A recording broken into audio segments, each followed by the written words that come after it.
ॐ नमो भगवते वासुदेवाय। ॐ नमो भगवते वासुदेवाय। ॐ नमो भगवते वासुदेवाय। नारायणं नमस्कृत्य नरं चैव नरोत्तमं देवीं सरस्वतीं व्यासं ततो जयमुदीरयेत्। नष्टप्रायेष्वभद्रेषु नित्यं भागवत सेवया नित्यं भागवत सेवया भगवत्युत्तमश्लोके भक्तिर्भवति नैष्ठिकी। हरे कृष्ण। श्रीमद्भागवत महापुराण की जय। श्री प्रभुपाद की जय। श्रीमद्भागवत महापुराण भगवान की वांग्मयी प्रतिमूर्ति प्रत्यक्ष भगवान हमारे बीच उपस्थित हैं। इस भौतिक परिवेश में भगवान हमारे को स्वीकार करने के लिए उपस्थित हैं। बस ध्यान देना है हमें अपनी तरफ से और कुछ नहीं। तो आइए प्रारंभ करते हैं। श्रीमद्भागवत महापुराण के 8 स्कंध पूरे हो चुके हैं, 9वां चल रहा है। बस 9वें तक हमको ध्यान देना है, अच्छे से मेहनत करनी है, चित्त को संभाल लेना है कि प्राकृत जगत का कोई भी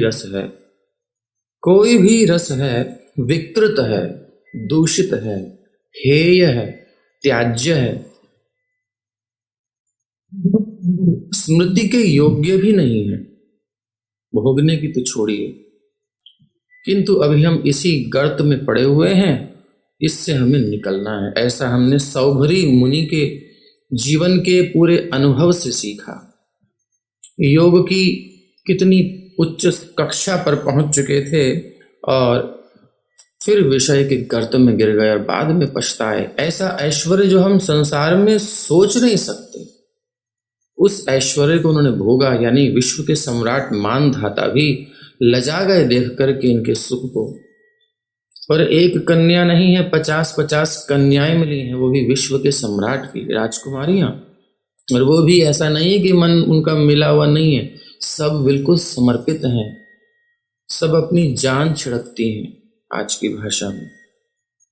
और ये भी सबको तृप्त करते हैं हर प्रकार से। लेकिन सब कुछ सेट होने के बाद भी, सेटलमेंट पक्का है, कोई जॉब नहीं करनी, कोई बिजनेस की टेंशन नहीं है, जो चाहिए अवेलेबल है, बस केवल एंजॉयमेंट। उसके बाद भी सेटिस्फैक्शन नहीं है, तो फिर कौन सी परिस्थिति में हमें सुख मिलेगा संसार में। इसीलिए इस बात को इन उदाहरणों से ये अनुभव हमें करने की जरूरत नहीं है। दूसरे के अनुभव से अनुभव ले लेना चाहिए, बुद्धिमानी इसी में है। बुद्धिमानी इसी में है। लेकिन जो मूर्ख होते हैं वो स्वयं अनुभव करके ही अनुभव करना चाहते हैं। जब तक उनके जीवन में कुछ होना, उनको अनुभव नहीं लगता। हमारे शास्त्र जो है ना, ये अनुभव ही तो दे रहे हैं हमें।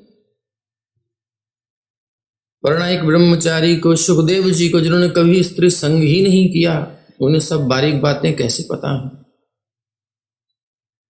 ऋषि मुनियों ने इतने इतने व्याख्यान दिए हैं जो कि खुद विरक्त हैं संसार के सुख से, लेकिन उनको पता कैसे है, ये अनुभव से अनुभव लिए हैं। इस प्रकार हमको भी जितना हमने दौड़ लगाई है, चाहे गृहस्थ में भी पहुंच गए तो कोई बात नहीं, और आज का समाज तो कैसा है पता ही है, तो कोई बात नहीं। जहां तक भी आप गए हो, ये अंधी दौड़ है। इस दौड़ से हमें बचना है, निकलना है।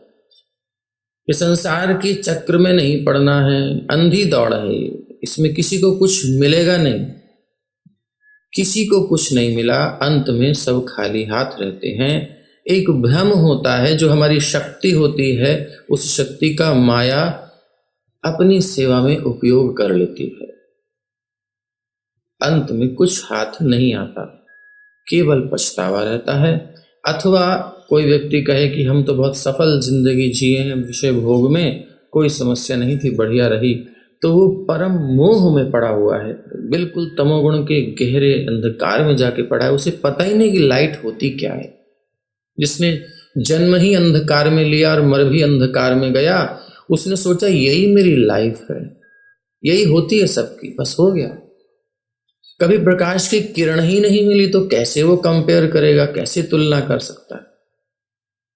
उसका रिव्यू कोई वैल्यू नहीं रखता। जिसने एक ही प्रोडक्ट यूज किया हो, जिसने बहुत सारे प्रोडक्ट्स यूज किए हैं, उसी कंपनी के प्रोडक्ट्स और भी कंपनीज के, तो उसके बाद वो रिव्यू देता है तो वैल्यूएबल है, अदरवाइज तो किसी काम का नहीं है।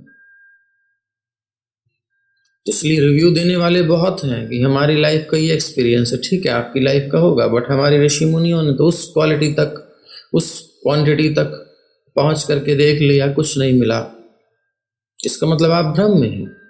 तो संसार के पीछे न दौड़े, श्रीमद् भागवत का आश्रय लें। श्रीमद्भागवतम प्रमाणम अमलम यद वैष्णवानाम प्रियम यद वैष्णवानाम धनम। यही हमारा धन है और यही आत्मा की खुराक है। इसको पढ़ने पर हमें वो संतोष मिलता है जो विषयों के भोग में कभी नहीं मिलने वाला, केवल भागवत का मनन करने से। तो आइए प्रवेश करें 7वें अध्याय में। श्री शुक उवाच। सुखदेव गोस्वामी कह रहे हैं,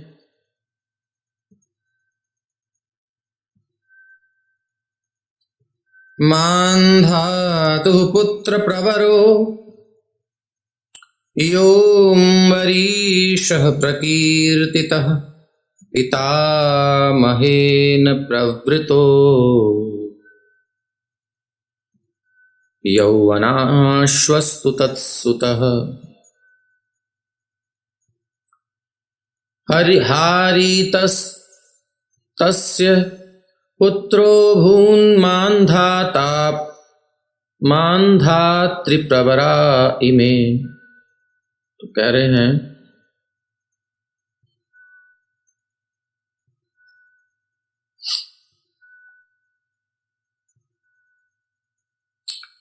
श्री सुखदेव गोस्वामी ने कहा, मानधाता का सर्व प्रमुख पुत्र अम्बरीश नाम से विख्यात हुआ। अम्बरीश को उसके दादा युवनाश्व ने पुत्र रूप में स्वीकार किया। अम्बरीश का पुत्र यौवनाश्व हुआ क्योंकि युवनाश्व ने स्वीकार किया, दादाजी ने। और यौवनाश्व का पुत्र हारीत था। मानधाता के वंश में अम्बरीश, हारीत तथा यौवनाश्व अत्यंत प्रमुख थे। नर्मदा भ्रातृभिर्दत्ता पुरुकुत्सा योरगैः तया रसातलं नीतो भुजगेंद्र प्रयुक्तया। नर्मदा के सर्प भाइयों ने उसे पुरुकुत्स को दे दिया। वासुकी द्वारा भेजे जाने पर नर्मदा पुरुकुत्स को ब्रह्मांड के निम्न भाग में ले गई।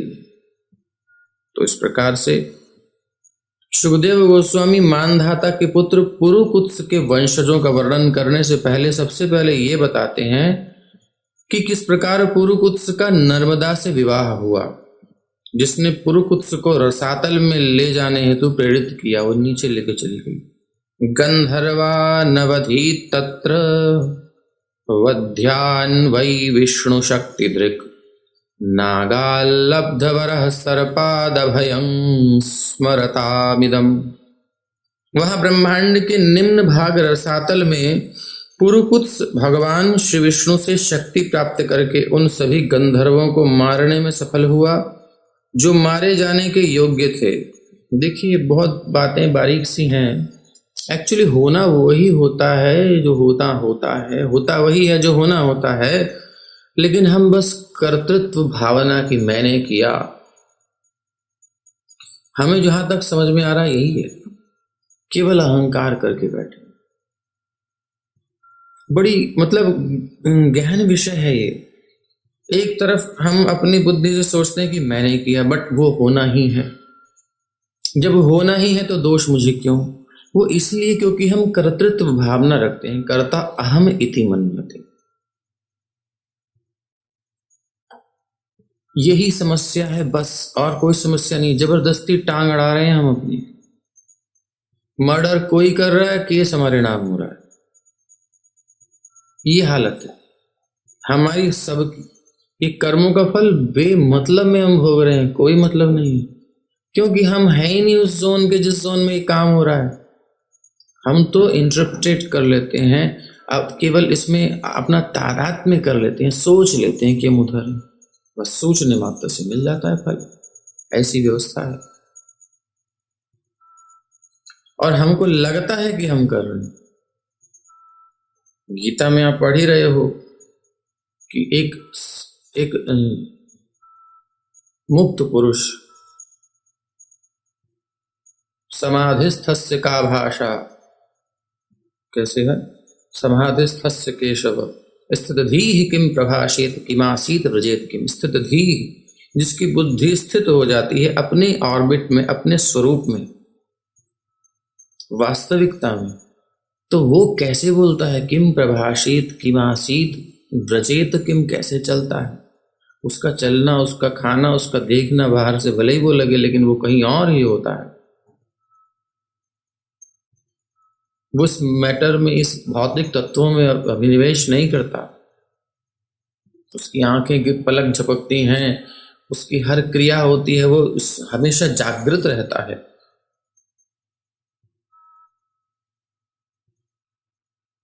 ये प्रैक्टिकल चीज है, यही योग है। योग मतलब जिससे हम अलग हो गए हैं उससे जुड़ जाना, यानी हमारे स्वरूप से जो हमारी च्युति हो गई है, विच्युति हो गई है, उसको पुनः प्राप्त करना। तब हम देखेंगे ना हम करने वाले हैं ना कराने वाले हैं। नहंति न हन्यते, ना तो आत्मा किसी का वध करता है न करवाता है, न मरता है न मारा जाता है। ये तो केवल एग्जिस्ट करता है, केवल उपस्थित है प्रकृति में। वो प्रकृति इसकी एनर्जी लेकर के अपना कार्य कर रही है, और इसको केवल भ्रम दे रही है। माया की भ्रामिका शक्ति हमें भ्रम देती है हमारी इच्छा के अनुसार। माया जबरदस्ती कभी नहीं करती। कहने की जरूरत नहीं है कि माया का प्रभाव है, प्रभु जी क्या करें। हम सब लोगों ने अपना एक्सेस उसको दे रखा है। अपनी स्वतंत्रता हमारी है, हम चाहें तो मुक्त हो जाएं। हमने ही खुद दे रखी है अपनी चेकबुक उसके हाथ में, अपना कंट्रोल रूम उसके हाथ में दे रखा है। जो चाहे करे हमारे साथ, तो कर रही है, तो उसको केस भी नहीं आएगा, क्योंकि वो आपकी इच्छा से कर रही है। और अब कंफ्यूज हम ये हैं कि हम सोच रहे हैं कि हमारे हाथ में कुछ नहीं, जबकि सब हमारे हाथ में। अभी आप कहोगे कि कभी कहते हो कि हमारे हाथ में कुछ नहीं, कभी ये कंफ्यूज हो जाएंगे लोग फिर। भैया हमने एक बार इच्छा कर ली ना। अरे भाई, जब हमने कॉन्ट्रैक्ट साइन कर लिया तब हमारी नहीं चलेगी ना। अब तो कॉन्ट्रैक्ट पर साइन आपने कर दिया, तो किसने किया था साइन? आपने किया था, किसी और ने किया? आप नहीं था ना, तो आपकी गलती है ना। स्वतंत्रता आपकी है ना, आप ही के हाथ में है ना। अब इसको कैंसिल भी कर सकते हैं। अब कैंसिल के लिए तो कोई मीडिएटर चाहिए ना भाई, कोई व्यक्ति तो चाहिए जो जो ये कहे कि हाँ हाँ मेरी विटनेस में ऐसा हुआ। तो एक ही व्यक्ति है साक्षी, जो साक्षी है, विटनेस है। परमात्मा हृदय में बैठे हुए हैं। जीव और ब्रह्म के बीच में माया है। जीव, ब्रह्म और माया, बस भगवान, जीव, माया, तीन ही तत्व हैं, इसके अलावा कुछ नहीं है। इनके विभेद विभेद बहुत सारे। तो जीव के पास केवल दो ऑप्शन हैं, एक माया की सेवा, एक भगवान की सेवा। ये स्वतंत्रता उसके पास है एनी टाइम कि वो किसको स्वीकार करता है। तो अभी हमने किसको स्वीकार किया हुआ है? हम सब ने माया को स्वीकार किया हुआ है। इसलिए मायिक बुद्धि से हम सोचते हैं, मायिक इंद्रियों से हम व्यवहार करते हैं, माया सुखाय भर मुद्वहतो विमूढ़ान। माया यानी झूठे सुख के लिए हम भटकते हैं, मूर्ख बनते हैं, विमूढ़ हो जाते हैं, कंफ्यूज हो जाते हैं। ये सुख है तो दुख। तो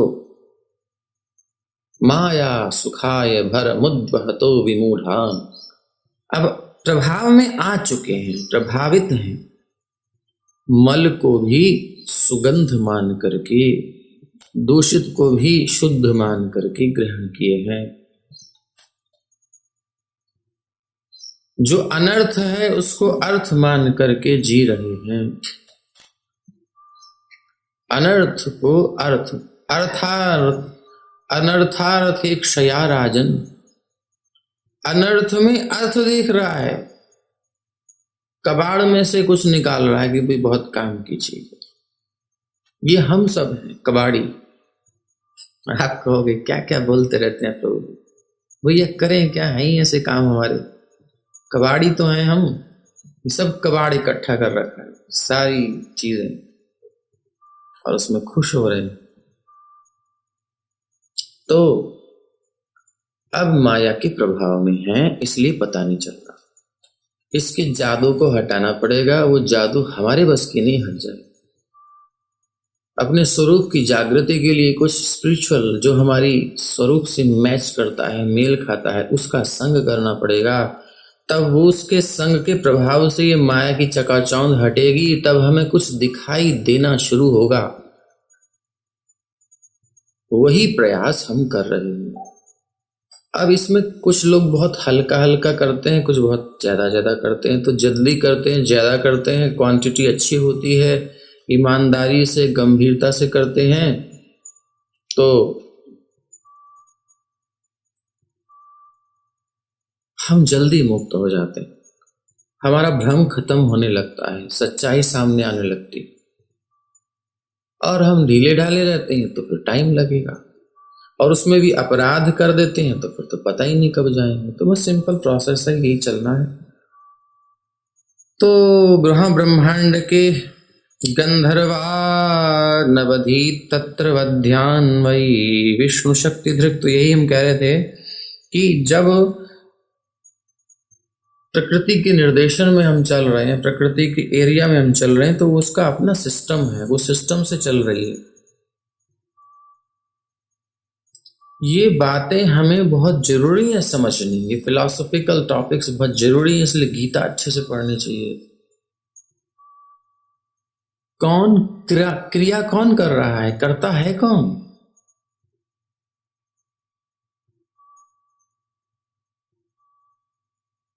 प्रकृति ही क्रियमाणानि, क्रियाएं हो रही हैं प्रकृति में, और प्रकृति जड़ है, चेतन तो है नहीं। तो एनर्जी हो रही है यूज जीवात्मा की, पावर सप्लाई यहां से जा रही है, तो वो चेतनवत कार्य कर रही है, लिविंग काम करती है बिल्कुल। ये बॉडी देखो, हमारा हाथ उठ रहा है, उठा के देखिए हाथ उठ रहा है, नहीं उठ रहा? हाथ उठ रहा है।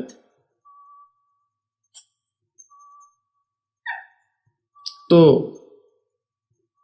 कैसे उठ रहा है? ये तो मैटर है, जड़ है। इसमें क्या है, आप हाथ काट करके या फिर किसी का कटा हुआ हाथ ले जाओ, उसमें क्या क्या निकलेगा? यही तत्व निकलेंगे प्रकृति के जितने भी हैं, नाम कुछ भी दे लो।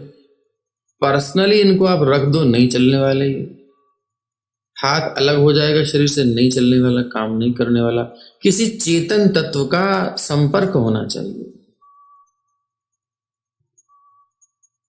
अपने आप नहीं चलेगा। इसके अंदर भी कुछ जीवात्माएं, जीवाणु होते हैं, कुछ सेल्स होते हैं, उनकी भी टाइम की लिमिट है। उस लिमिट के अंदर आपको काम करना है। कोशिकाओं को लेकर कहीं और डालना है तो उसको कुछ उसको सिक्योर करना पड़ेगा, आपको उसको बचा के रखना पड़ेगा कुछ कंडीशंस में, तभी ये काम करेगा। नहीं तो नेचुरली डेड हो जाएगा, तो कुछ नहीं करेगा।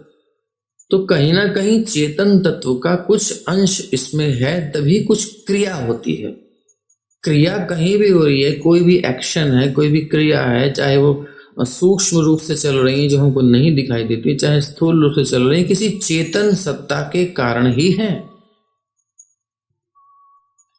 वो सत्ता की उपस्थिति से कार्य हो रहा है। जैसे बल्ब जलता है तो उस लाइट से, प्रकाश में सब दिखाई देता है। लाइट से ही कोई मशीन चलती है, लाइट चली गई, मशीन डेड है, किसी काम की नहीं। ऐसे ही प्रकृति किसी काम की नहीं है जब तक उसमें चेतन तत्व का स्पर्श ना हो। तो प्रकृते ही क्रियमाणानि गुणैः कर्माणि सर्वशः अहंकार विमूढ़ आत्मा कर्ता अहम इति मन्यते।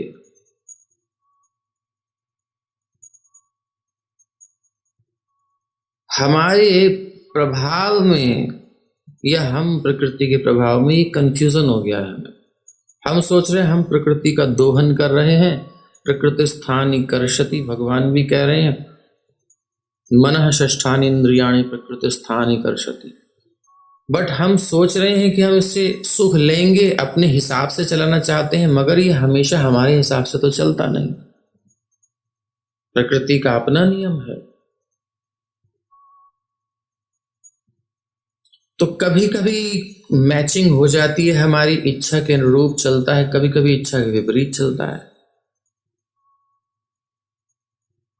और कुछ विपरीत करना चाहते हैं तो तिकड़ में लगानी पड़ती है। वैज्ञानिक लगे रहते हैं कि हम जैसा चाहते हैं इस प्रकृति का दोहन कैसे करें। फिर वो दिमाग लगाते हैं, इक्वेशंस लगाते हैं, इधर से उधर घुमा घुमू के अपने अनुसार प्रकृति को यूज करते हैं।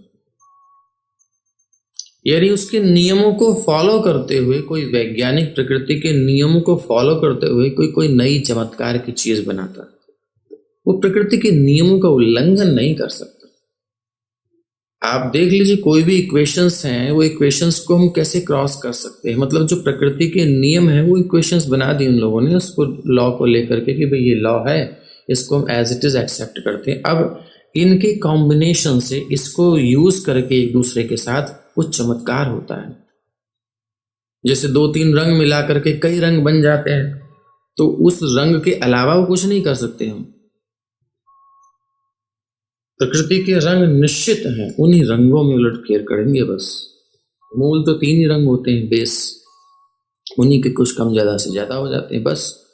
तो हमारी लिमिटेशंस हैं, उस लिमिटेशंस के अंदर ही हम कुछ कर पाते हैं, और वो ही उस नियम को जानने के बाद। तो एक स्थिति तो निश्चित है कि हम पूर्ण स्वतंत्र नहीं हैं, और चेतन तत्व का स्पर्श करके ही जड़ प्रकृति कार्य करती है, चेतनवत कार्य करती है। तो ये क्रियाएं निश्चित हो रही हैं, प्रकृति में हो रही हैं, और हम इसमें तादात्म्य करके बैठे हैं कि मैं कर रहा हूं, मैंने हाथ उठाया, मैंने हाथ गिराया, मैं बोल रहा हूं, मैं सोच रहा हूं। मगर ना मैं सोच रहा हूं, ना मैं बोल रहा हूं, ना मैं खा रहा हूं, ना मैं पी रहा हूं, ना मैं कुछ कर रहा हूं। ये तो प्रकृति अपने आप में बरत रही है। प्रकृति में बरत रही है।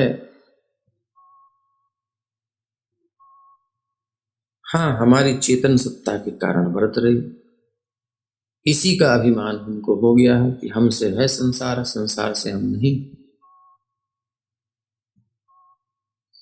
सच्चाई तो यही है, लेकिन उसका अनुभव कहाँ है? अधूरा अनुभव। मतलब एक भ्रम की स्थिति है। एक साइड में हम कहते हैं कि हम स्वतंत्र हैं, तो फिर हम वश में क्यों हो गए? क्यों कोई हमको छोड़ के चला जाता है तो हम परेशान हो जाते हैं, रोने लगते हैं? क्यों? हम नहीं रोते, आत्मा में कुछ नहीं होता। ये हमने मन से तादात्म्य किया, बुद्धि से तादात्म्य किया, एकत्व कर लिया है, ये और मैं अलग नहीं है बस। तो उसकी क्रियाओं का आरोपण हम अपने ऊपर कर लेते हैं। ये भ्रम की स्थिति है। अन्यथा इससे कोई मतलब नहीं। शरीर कटे पिटे, मरे जले, सड़े गले, कुछ हो, आत्मा को कुछ नहीं होता। वो अपने आप में निर्विकार है, निर्लेप है। लेकिन उस चेतना में हम नहीं है। हमने अपने आप को प्रकृति में स्थापित कर रखा है। इसीलिए अब यहाँ के नियम अलग हैं, यहाँ के सब सिस्टम अलग हैं। वो अपने हिसाब से चलेंगे। हर चीज का जातस्य ही ध्रुवो मृत्यु मोटा उदाहरण है। जिसका जन्म होता है उसकी मृत्यु भी निश्चित है। तो भगवान बड़ी सुंदर तरीके से बोलते हैं, जातस्य ही ध्रुवो मृत्यु। जो जन्म लेता है उसकी मृत्यु निश्चित है। अब आपकी सोच कहाँ है वो देख लो। अगर हम अपने आप को शरीर समझते हैं तो हमारी मृत्यु निश्चित है फिर तो। लेकिन भगवान ने ये नहीं कहा कि आपकी मृत्यु, भगवान ने कहा जातस्य ही ध्रुवो मृत्यु। जो जन्म लेता है उसकी मृत्यु निश्चित है। और ध्रुवम जन्म मृतस्य च, और जो जो मर चुका है उसका जन्म भी निश्चित है। ये रिसाइकिल होता रहता है अपने आप। अब एनर्जी कांस्टेंट है, ये वैज्ञानिक लोग भी बताते हैं। तो रीबिल्ड होते रहते हैं, फिर डिस्ट्रॉय बिल्ड होते हैं, डिस्ट्रॉय होते, चलता रहता है प्रकृति का। अगर हमने अपने आप को वहां रखा हुआ है तो हमारा भी जन्म है, हमारा भी मृत्यु है। और अगर हम उससे अलग होने में सफल हो गए हैं योग के माध्यम से, भगवान से प्रेम करने के कारण, भगवान की सेवा में लगने के कारण हमारा भ्रम दूर हो गया है और हमें दिखाई देने लगा है कि ये शरीर की अपनी गति है, बुद्धि की अपनी गति है, प्रकृति में सब चल रहा है, मेरा इनसे कोई संपर्क नहीं है, मेरा तो एकमात्र प्रभु से संपर्क है और मेरे को उनके लिए काम करना है, वही मेरी आत्मा की संतुष्टि है। तो हम देखेंगे प्रत्यक्ष कि हम प्रकृति से बिल्कुल अलग हैं। खाते पीते चलते उठते बैठते हर कार्य करते हुए हम इससे निर्लेप रहेंगे। और जब तक प्रारब्ध है तब तक ये शरीर चलेगा, उसके बाद शरीर गिर जाएगा, हम खड़े रहेंगे, हम मुक्त हैं, हमें नीड ही नहीं है इस बॉडी की। ये स्थिति होगी तो वो कुछ करके भी कुछ नहीं करता, सब कुछ करके भी। हत्वापि साइमान लोकान न हन्ति न निबध्यते। तो उस परम चेतन के संपर्क से हमको दूर नहीं होना है, तभी भ्रम दूर होगा। और उससे दूर हो जाएंगे तो भ्रम बढ़ जाएगा और बढ़ जाएगा, गहना अंधकार, गहन अंधकार। जितना भागवत का संपर्क, नाम का संपर्क, भक्तों का संग, उतना अज्ञान का कोहरा छंटता रहेगा। जितना इससे दूर जाएंगे अथवा जितना विषय भोगों में लिप्त होंगे उतना कंफ्यूजन बढ़ेगा, भ्रम अंधकार बढ़ता जाएगा। तो वास्तव में यहाँ लिखा है, गंधर्वा नवधी तत्र वध्यान वही विष्णु शक्ति दृक्। वह ब्रह्मांड के निम्न भाग रसातल में पुरुकुत्स भगवान श्री विष्णु से शक्ति प्राप्त करके उन सभी गंधर्वों को मारने में सफल हुआ जो मारे जाने के योग्य थे। हमारा प्रयास भी ऐसा नहीं है बिल्कुल हम स्वतंत्र हैं, नहीं, एक लिमिट तक चलेगा। ये सब भगवान देख रहे हैं प्रकृति में किसको कहाँ क्या करना है। हमारी जो इच्छा है उस इच्छा के अकॉर्डिंग कुछ प्रारब्ध बना हुआ है, पहले कुछ हमारा कुछ सिस्टम बना हुआ है क्या? तो उस इच्छा की पूर्ति वहां प्रकृति में होना ही है वो काम, तो आपको वो क्रेडिट मिल जाता है।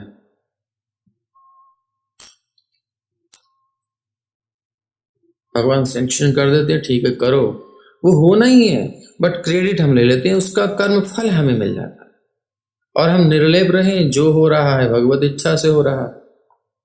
और ये दोनों पक्षों में कुछ लोग कहेंगे कि अरे जब फिर कुछ भी भगवान की इच्छा से हो रहा है, हमारे कंट्रोल में कुछ है ही नहीं, तो फिर ठीक है, फिर तो हम मार काट लूट चोरी खसोट सब करेंगे। तो फिर वो भी भगवान की इच्छा से होगा जो रिएक्शन होगा। फिर आपको फांसी भी लग सकती है, गोली भी लग सकती है, डंडे भी पड़ सकते हैं और बदनामी भी हो सकती है, बहुत कुछ होगा ना, वो भी भगवान की इच्छा से ही हो रहा है, उसको भी स्वीकार कर लो। बहुत सुंदर है, अगर आपने ये बात मान ली है और आप सोच रहे हो कि मैं करूं, तो वो भी भगवान की इच्छा से ही होगा, उसको भी स्वीकार करो as it is, no problem, कोई भी विरोध मत करो। तो दोनों भगवान की इच्छा से हो रहे हैं ये मान लो, तब भी निकल जाओगे। लेकिन जब मानेंगे तो ये करेंगे ही नहीं, पहली बात तो ये है। अगर ये मान लेंगे भगवत इच्छा से हो रहा है, प्रकृति में हो रहा है और मेरा कोई मतलब नहीं है, तो हम उसमें जाएंगे क्यों? तो कहीं से भी हम मतलब बुद्धि को समझाने के लिए हमने बता दिया कि इस तरह लोगे तो दोनों पक्षों को लेना पड़ेगा। फिर आप हर क्रिया में सम रहिए, सम्मान में अपमान में तुल्य, निंदा स्तुतिर मौनी संतुष्ट हो, ये न केनचित, जैसी भी परिस्थिति है उसमें संतुष्ट रहिए। प्राण जा रहे हैं जाने दीजिए, तो जाएंगे ही, रुकने तो वैसे भी नहीं। ये है मुक्त आत्मा, वो कोई विरोध नहीं करता,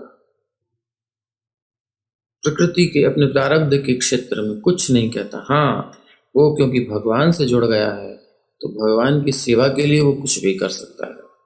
वो प्लेटफॉर्म दूसरा है, वो चेतन, वो लिविंग प्लेटफॉर्म है, ये डेड प्लेटफॉर्म है जिस पर हम क्रिया कर रहे हैं। तो उस चेतना में क्या होता है, भगवान की इच्छा जीव जान लेता है, उसकी स्वतंत्र इच्छा नहीं होती। वो भगवत इच्छा से चलता है, वो जानता है कि अब प्रभु क्या चाहते हैं, वही वो करेगा।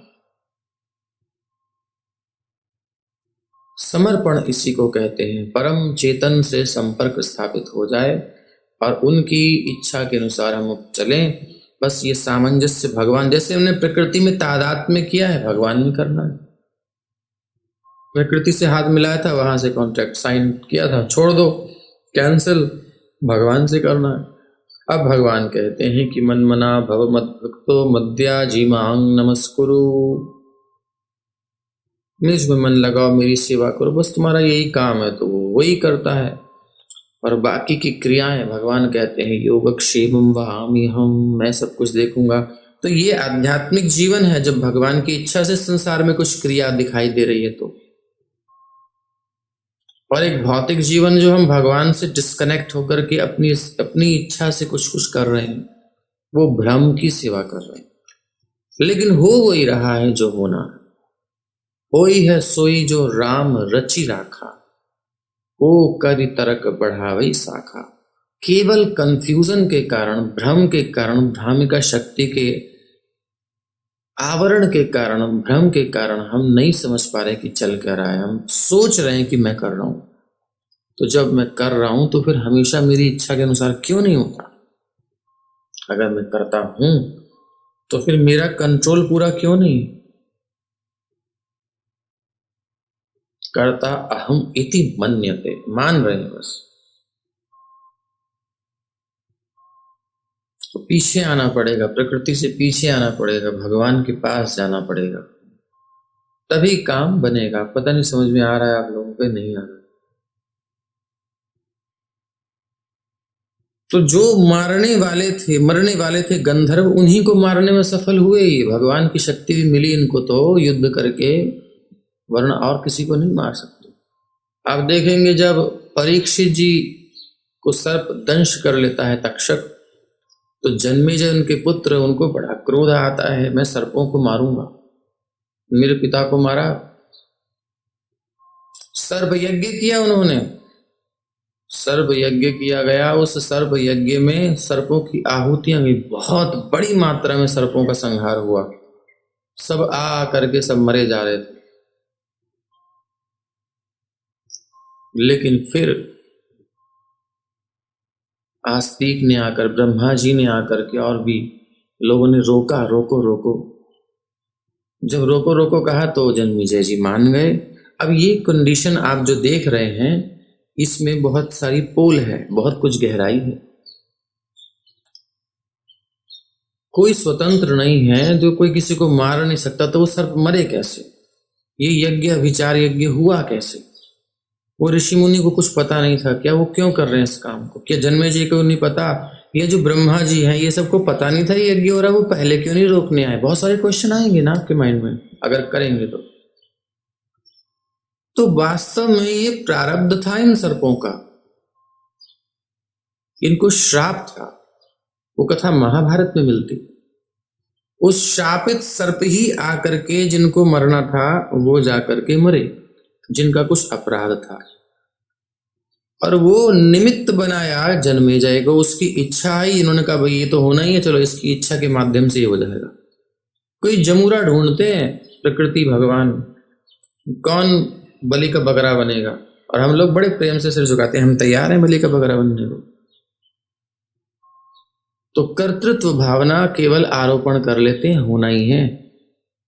फिर हमारी इच्छा को देख करके उस सिचुएशन में हमको प्लांट कर दिया जाता है, डाल दिया जाता है,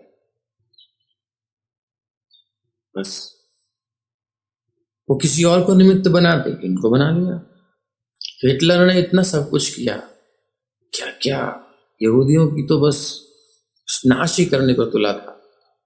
तो वो उसको निमित्त बनाया गया, उसकी इच्छा को, वो तो होना ही था संहार, वो सबके प्रारब्ध हैं अपने।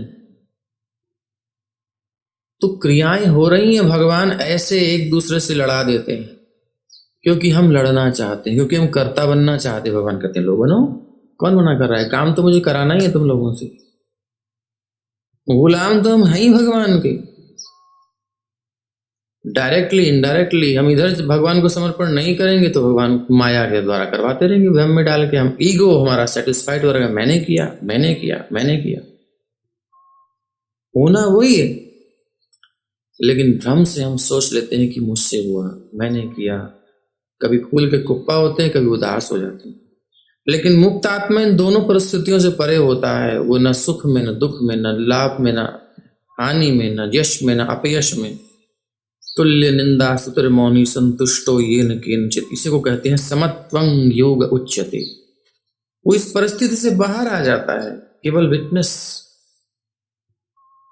पर विटनेस की भी जरूरत क्या है, क्यों देखना है संसार? भगवान के चिंतन में इतना डूब जाता है कि शरीर संसार में हो क्या रहा है पता ही नहीं उसको। ये मुक्त के लक्षण है। वो केवल भगवान के संपर्क से प्रत्येक क्रिया करता है, भगवान की इच्छा से अपनी इच्छा मिला करके कार्य करता है। गुरु का आदेश है, इसलिए श्रील प्रभुपाद जी वृंदावन छोड़ करके और विदेश की धरती पर गए, जहां कोई पूछने वाला नहीं, कोई सुनने वाला नहीं। उनका अपना कुछ नहीं था, वो मुक्तावस्था की क्रियाएं। संन्यास मतलब संन्यास से सम्यक रूप से न्यास कर लिया है, त्याग कर लिया है। कोई भौतिक कामना नहीं है। काम्यानां कर्मणां न्यासं संन्यासं कवयो विदुः गीता। काम्य कर्मों का बिल्कुल सर्वथा त्याग, कोई कामना नहीं है अपनी। अब इनकी क्या इच्छा है, उस इच्छा में हमारी इच्छा मिल गई है, बस जो चाहे कराओ, वो हम समर्पित हैं आपको। ये है कि भाई प्रेम से समर्पण, और एक फिर इनडायरेक्टली माया के द्वारा फिर सरकार के नियमों को मानना ही मानना है। अगर आप रोड पर गाड़ी लेफ्ट हैंड में चलाएंगे इंडिया में तो बहुत अच्छी बात है, नहीं तो फिर आपको पनिशमेंट दे करके तब चलवाई जाएगी, फाइन लगाया जाएगा। नहीं सुनते हो तो जेल में डाल दिया जाएगा, डंडे वंडे लगेंगे, लेकिन चलानी पड़ेगी, सरकार के अंडर में रहना ही पड़ेगा। जो सही नियम है उनकी बात तो हम कर ही सकते हैं, गलतों की बात तो नहीं करना चाहिए। तो भगवान की अंश के रूप में, भगवान की सेवक के रूप में हमारी संवैधानिक स्थिति है, कोई फोर्स नहीं है। हमारे अंदर इनबिल्ड है, हमारे अंदर स्वाभाविक रूप से गठन ही इसी प्रकार से है कि हम सेवा करने में ही रुचि रखते हैं। हम सेवा करेंगे ही करेंगे। दो स्वामी है, एक भ्रम और एक भगवान, एक माया और एक भगवान। भगवान की सेवा प्रेममयी सेवा है, वहां वो केवल रस देने वाले हैं, आनंदमयी। और दूसरा फिर जब भगवान की सेवा नहीं करना चाहते तो भी भगवान की सेवा करनी, लेकिन भगवान पिक्चर के पीछे रहते हैं, पर्दे के पीछे रहते हैं। माया जवनिकाच्छन्नम अज्ञाधोक्षजमव्ययम, न लक्ष्य से न दिखाई देते हैं। मूढ़दृशा नटो नाट्यधरो यथा, प्रकृति में भी उनकी ही इच्छा चलती है, लेकिन वो दिखाई नहीं देते।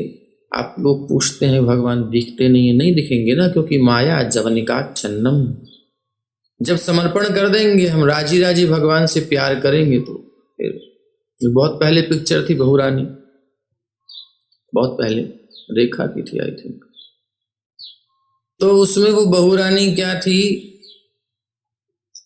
वो साधारण सी गांव की लड़की थी और बड़ा पैसे वाला लड़का था।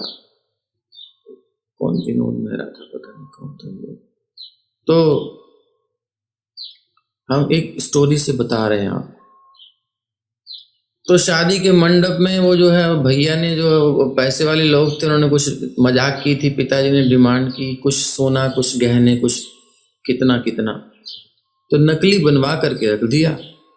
और उस लड़के के फ्रेंड ने उसको बता दिया सब नकली है, ये तो पता नहीं तेरे को। तो उसने भरे मंडप में फेरे होने के बाद, मांग भरने के बाद छोड़ दिया। बोले धोखा है ये, ऐसी बहू भी धोखा होगी, आप पिताजी इन गरीबों के साथ घूमते रहते। तो उस बहू रानी ने क्या किया, वो बेचारी बदनाम तो हुई सब जगह, सारे समाज में, गांव में। भाई भी रोया, माँ ने भाई को डांटा। तो क्या हुआ फिर, उसने कहा ठीक है कोई बात नहीं, उसने शोक लिया, लेकिन उसने संकल्प किया यदि मेरे सिंदूर में ताकत है तो अब मैं सिंदूर लगाऊंगी नहीं, वो सिंदूर खुद ही मेरे मस्तक पर है। तो फिर वो, अब जो भी स्टोरी बनाने वाले ने बनाई, बट हमको अपने काम की चीज लेनी है। तो उसने अपना एक मॉडर्न रूप बना करके, गांव वाले से हट करके, और खूब स्टडी अध्ययन वगैरह पढ़ी लिखी करके, और बढ़िया हर चीज में परफेक्ट होकर के जॉब लगवाई, अपनी जॉब के लिए गई उसी लड़के के ऑफिस में। वो काला वाला चश्मा पहन रखा होगा, दिखा नहीं होगा उसको उस समय, क्योंकि अचानक पिताजी ने कहा कर ले तो कर ली, ठीक है, बिना देख बाप की चलती थी। अब वो आई और उसका आकर्षण उससे हो गया, और उससे फिर प्रेम हो गया, उसको दीवाना हो गया। फिर वो बड़ी सुंदर स्टोरी बनाई भाई, किसी को पता नहीं है, छुप छुप के काम चला। फिर माँ को पता चला, माँ ने साथ मिला, दोनों को अकल आनी चाहिए। बाप ने मजाक कर दी थी, बेचारी तेरे को दुख मिला, तो सास बहू दोनों मिल गई, बेटा और पिता दोनों जो हैं वो दोनों कष्ट भोग, बाद में सब मिल। कहने का मतलब कि भैया बहू वही मिलनी है, राजी है गैर राजी, आप ऐसे नहीं स्वीकार करोगे ऐसे मिलेगी। सो ऐसे समझ लो कि हम सब ठाकुर जी की वोटी हैं, उन्हीं की बहू रानी है हम, वो हमें छोड़ेंगे नहीं किसी भी तरह से, ऐसे समझ लो। अब तो बुरा नहीं लग रहा, पहले लग रहा होगा कि भैया कैसे जबरदस्ती का काम। हाँ भाई, हम उनके अधिकृत पत्नियां हैं, ऐसा समझ लो। सारी जीवात्मा है मम एव अंशो, भगवान कहती है ओनली माई अधिकार, केवल मेरा अधिकार है, तुम पर किसी का नहीं है ही नहीं, कोई और किसी की सत्ता ही नहीं है। एको ब्रह्म द्वितीयो नास्ति, एक ही पुरुष है, कोई है ही नहीं, और एक ही भोक्ता है, कोई है ही नहीं, और बाकी तो सब कंफ्यूजन है, भ्रम है। माया मतलब जो है ही नहीं वो है, हमें दिखाई देता। तो वो पति जो है, अब यहाँ पर आप सीन चेंज कर लो, यहाँ बहू रानी की जगह मान लो जो है पति, और पति की जगह मान लो बहू रानी। मतलब हम रिजेक्ट कर रहे हैं भगवान को, ऐसा समझ लो। हम कह रहे हैं हम आपसे नहीं मानते, हमें नहीं मतलब आपसे। ठाकुर जी कहते हैं कैसे नहीं मानेगी, अभी मनाऊंगा तुझे। तो फिर माया फैला देते हैं ठाकुर जी, कहते हैं अब इस भ्रम में भी तू मेरी ही है। तो भगवान पीछे छुप करके सब काम करा रहे हैं हमसे, सब हमको पूरा कंट्रोल कर रहे हैं, और ये समझा रहे हैं कि देख समझ जा, सीधे सीधे आ जा सामने, बहुत प्यार करता हूं तुझसे, नहीं तो फिर तेरे को थोड़ा सा सताऊंगा तो जरूर। तो ठाकुर जी सता रहे हैं, अभी माया की त्रिताप दे रहे हैं, सता रहे हैं, थोड़ा सा रस की व्याख्या कर लो इसमें, कोई बात नहीं। और हमें समझ में आ जाए यार सब तो इन्हीं की चलनी है, अपना तो कुछ है ही नहीं। और फिर ये मुझे प्यार भी तो कितना करते हैं, कोई बात नहीं, मैं फालतू में अपने ईगो में भरी पड़ी हूँ, छोड़ो सब, इतने नौटंकी में ये वो दुनिया भर के जन्म ले लिए, कितने कर्म लाद लिए, कितने सब झंझट पैदा हो गए, सब खत्म करो, ये सब बवाल मेरे सिर पे चढ़ गया, फालतू का रोना धोना पड़ा हुआ है। हा नाथ रमण प्रेष्ठ क्वासी क्वासी महाभुज, हे नाथ हे रमण हे प्रेष्ठ आप कहाँ हो, दास्यास्ते कृपणायामी सखे दर्शय सन्निधि, आप दर्शन दीजिए, आप कहाँ हैं, बस अब हटा दीजिए पर्दा, हम समझ गई कि अब हम आप ही की हैं, किसी की नहीं, और हो भी नहीं सकती, कोई है ही नहीं। ये जितने भी रूप शब्द स्पर्श रूप रसगंधी सब भगवान ही तो बने,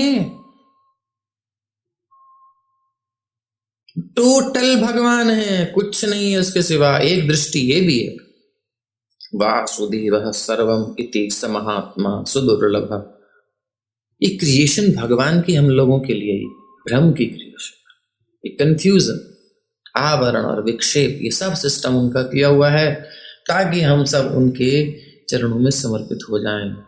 और फिर भगवान अपनी गोद में बिठाना चाहते हैं, प्यार करना चाहते हैं। अब हम कब राजी होंगे हम पर है। जो जो राजी हो गए वो मौज कर रहे हैं, खूब मौज कर रहे हैं, ठाकुर जी के साथ चलेंगे दशम स्कंद में पता चलेगा। जो नहीं राजी हो रही है वो जल रहे हैं, भुन रहे हैं, लगे पड़े हैं छोटे छोटे हिसाब किताब के लिए, कोई चीज इधर से उधर हो जाती है, जान निकलती है। तो यही है और कुछ नहीं है। इसलिए पूरी तरह उनका पूरा कंट्रोल है, उन्हीं की सृष्टि है, उन्हीं के निर्देशन में सब चल रहा है। इसलिए चलिए और चलिए, भगवान की सेवा में रहिए और कुछ नहीं करना। सिंपल है, सब खत्म हो जाएगा, सारे चार्जेस खत्म हो जाएंगे, केवल भगवान को समर्पण करना। हाँ कहनी है उनको कि हाँ हम आपको स्वीकार करते हैं। एक्चुअली ये हम अपनी तरफ से समझाने का प्रयास कर रहे हैं, क्योंकि भगवान तो स्वीकार करे हुए हैं, वो तो चाहते हैं। विद्रोह हम लोगों ने किया, विद्रोह हम लोगों ने किया। तो अब वो जो कर रहे हैं उनका अधिकार पूरा है हमारे ऊपर। कोई भी ये नहीं कह सकता ऐसा क्यों कर रहे हैं, वैसा क्यों कर रहे हैं। वो हमारे स्वामी हैं, करेंगे क्यों नहीं करेंगे।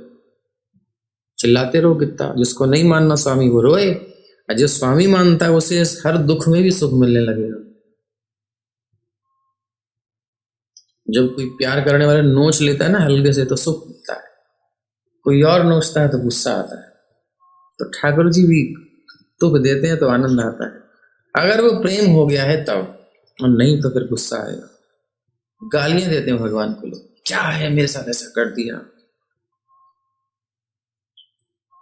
और नहीं तो बलि महाराज की तरह कहते हैं, हाँ प्रभु सब कुछ हरण कर लिया, मेरा मस्तक तो बाकी है, ये भी ले जाओ ना, काय को छोड़ रखा है। समर्पण ऐसा होता है, ये सब कुछ मंगलमय आनंदमय कर देता है। तो यहाँ पर हमने बताया कि भाई जो होना है वही हो रहा है, केवल क्रेडिट फालतू का ले लेके हम अपना फूल के कुप्पा हो रहे हैं, कोई फायदा नहीं है। तो उन गंधर्वों को मारने में सफल हुआ जो मारे जाने के योग्य थे। पुरुपुत्स को सर्पों से ये वरदान मिला कि जो कोई नर्मदा द्वारा रसातल में उसके लाए जाने के इतिहास को स्मरण करेगा, उसको सर्पों के आक्रमण से सुरक्षा प्राप्त होगी। इतना ही स्मरण करना है कि कैसे नर्मदा के सर्प भाइयों ने उसे पुरुपुत्स को दे दिया, और वासुकी द्वारा भेजे जाने पर नर्मदा पुरुपुत्स को ब्रह्मांड के निम्नतम भाग रसातल में ले आई, और वहां उसने गंधर्वों का विनाश किया भगवान की शक्ति से, जो मारे जाने योग्य थे। और पुरुपुत्स को सर्पों से फिर वरदान मिला कि भाई तुमने हमारी रक्षा करी, और जो कोई नर्मदा या रसातल में, नर्मदा के द्वारा आप रसातल में लाए थे, और आप ऐसे आपने गंधर्वों का वध किया था, इस इतिहास को स्मरण करेगा, ये इतिहास है, उसको सर्पों के आक्रमण से सुरक्षा प्राप्त होगी। तो त्रसदस्युः पौरुपुत्सो यो नरण्यस्य देहकृत हर्यश्वस्तत्सुतस्तस्मात् प्रारुणोऽथ वित्रिबन्धनः। पुरुपुत्स का पुत्र त्रसदस्यु हुआ, जो अनरण्य का पिता था, अनरण्य का पिता था। अनरण्य का पुत्र हर्यश्व हुआ, जो प्रारुण का पिता बना, प्रारुण त्रिबंधन का पिता हुआ। तस्य सत्यव्रतः पुत्रस्त्रिशंकुरिति विश्रुतः, प्राप्तश्चाण्डालतां शापाद् गुरोः कौशिक तेजसा।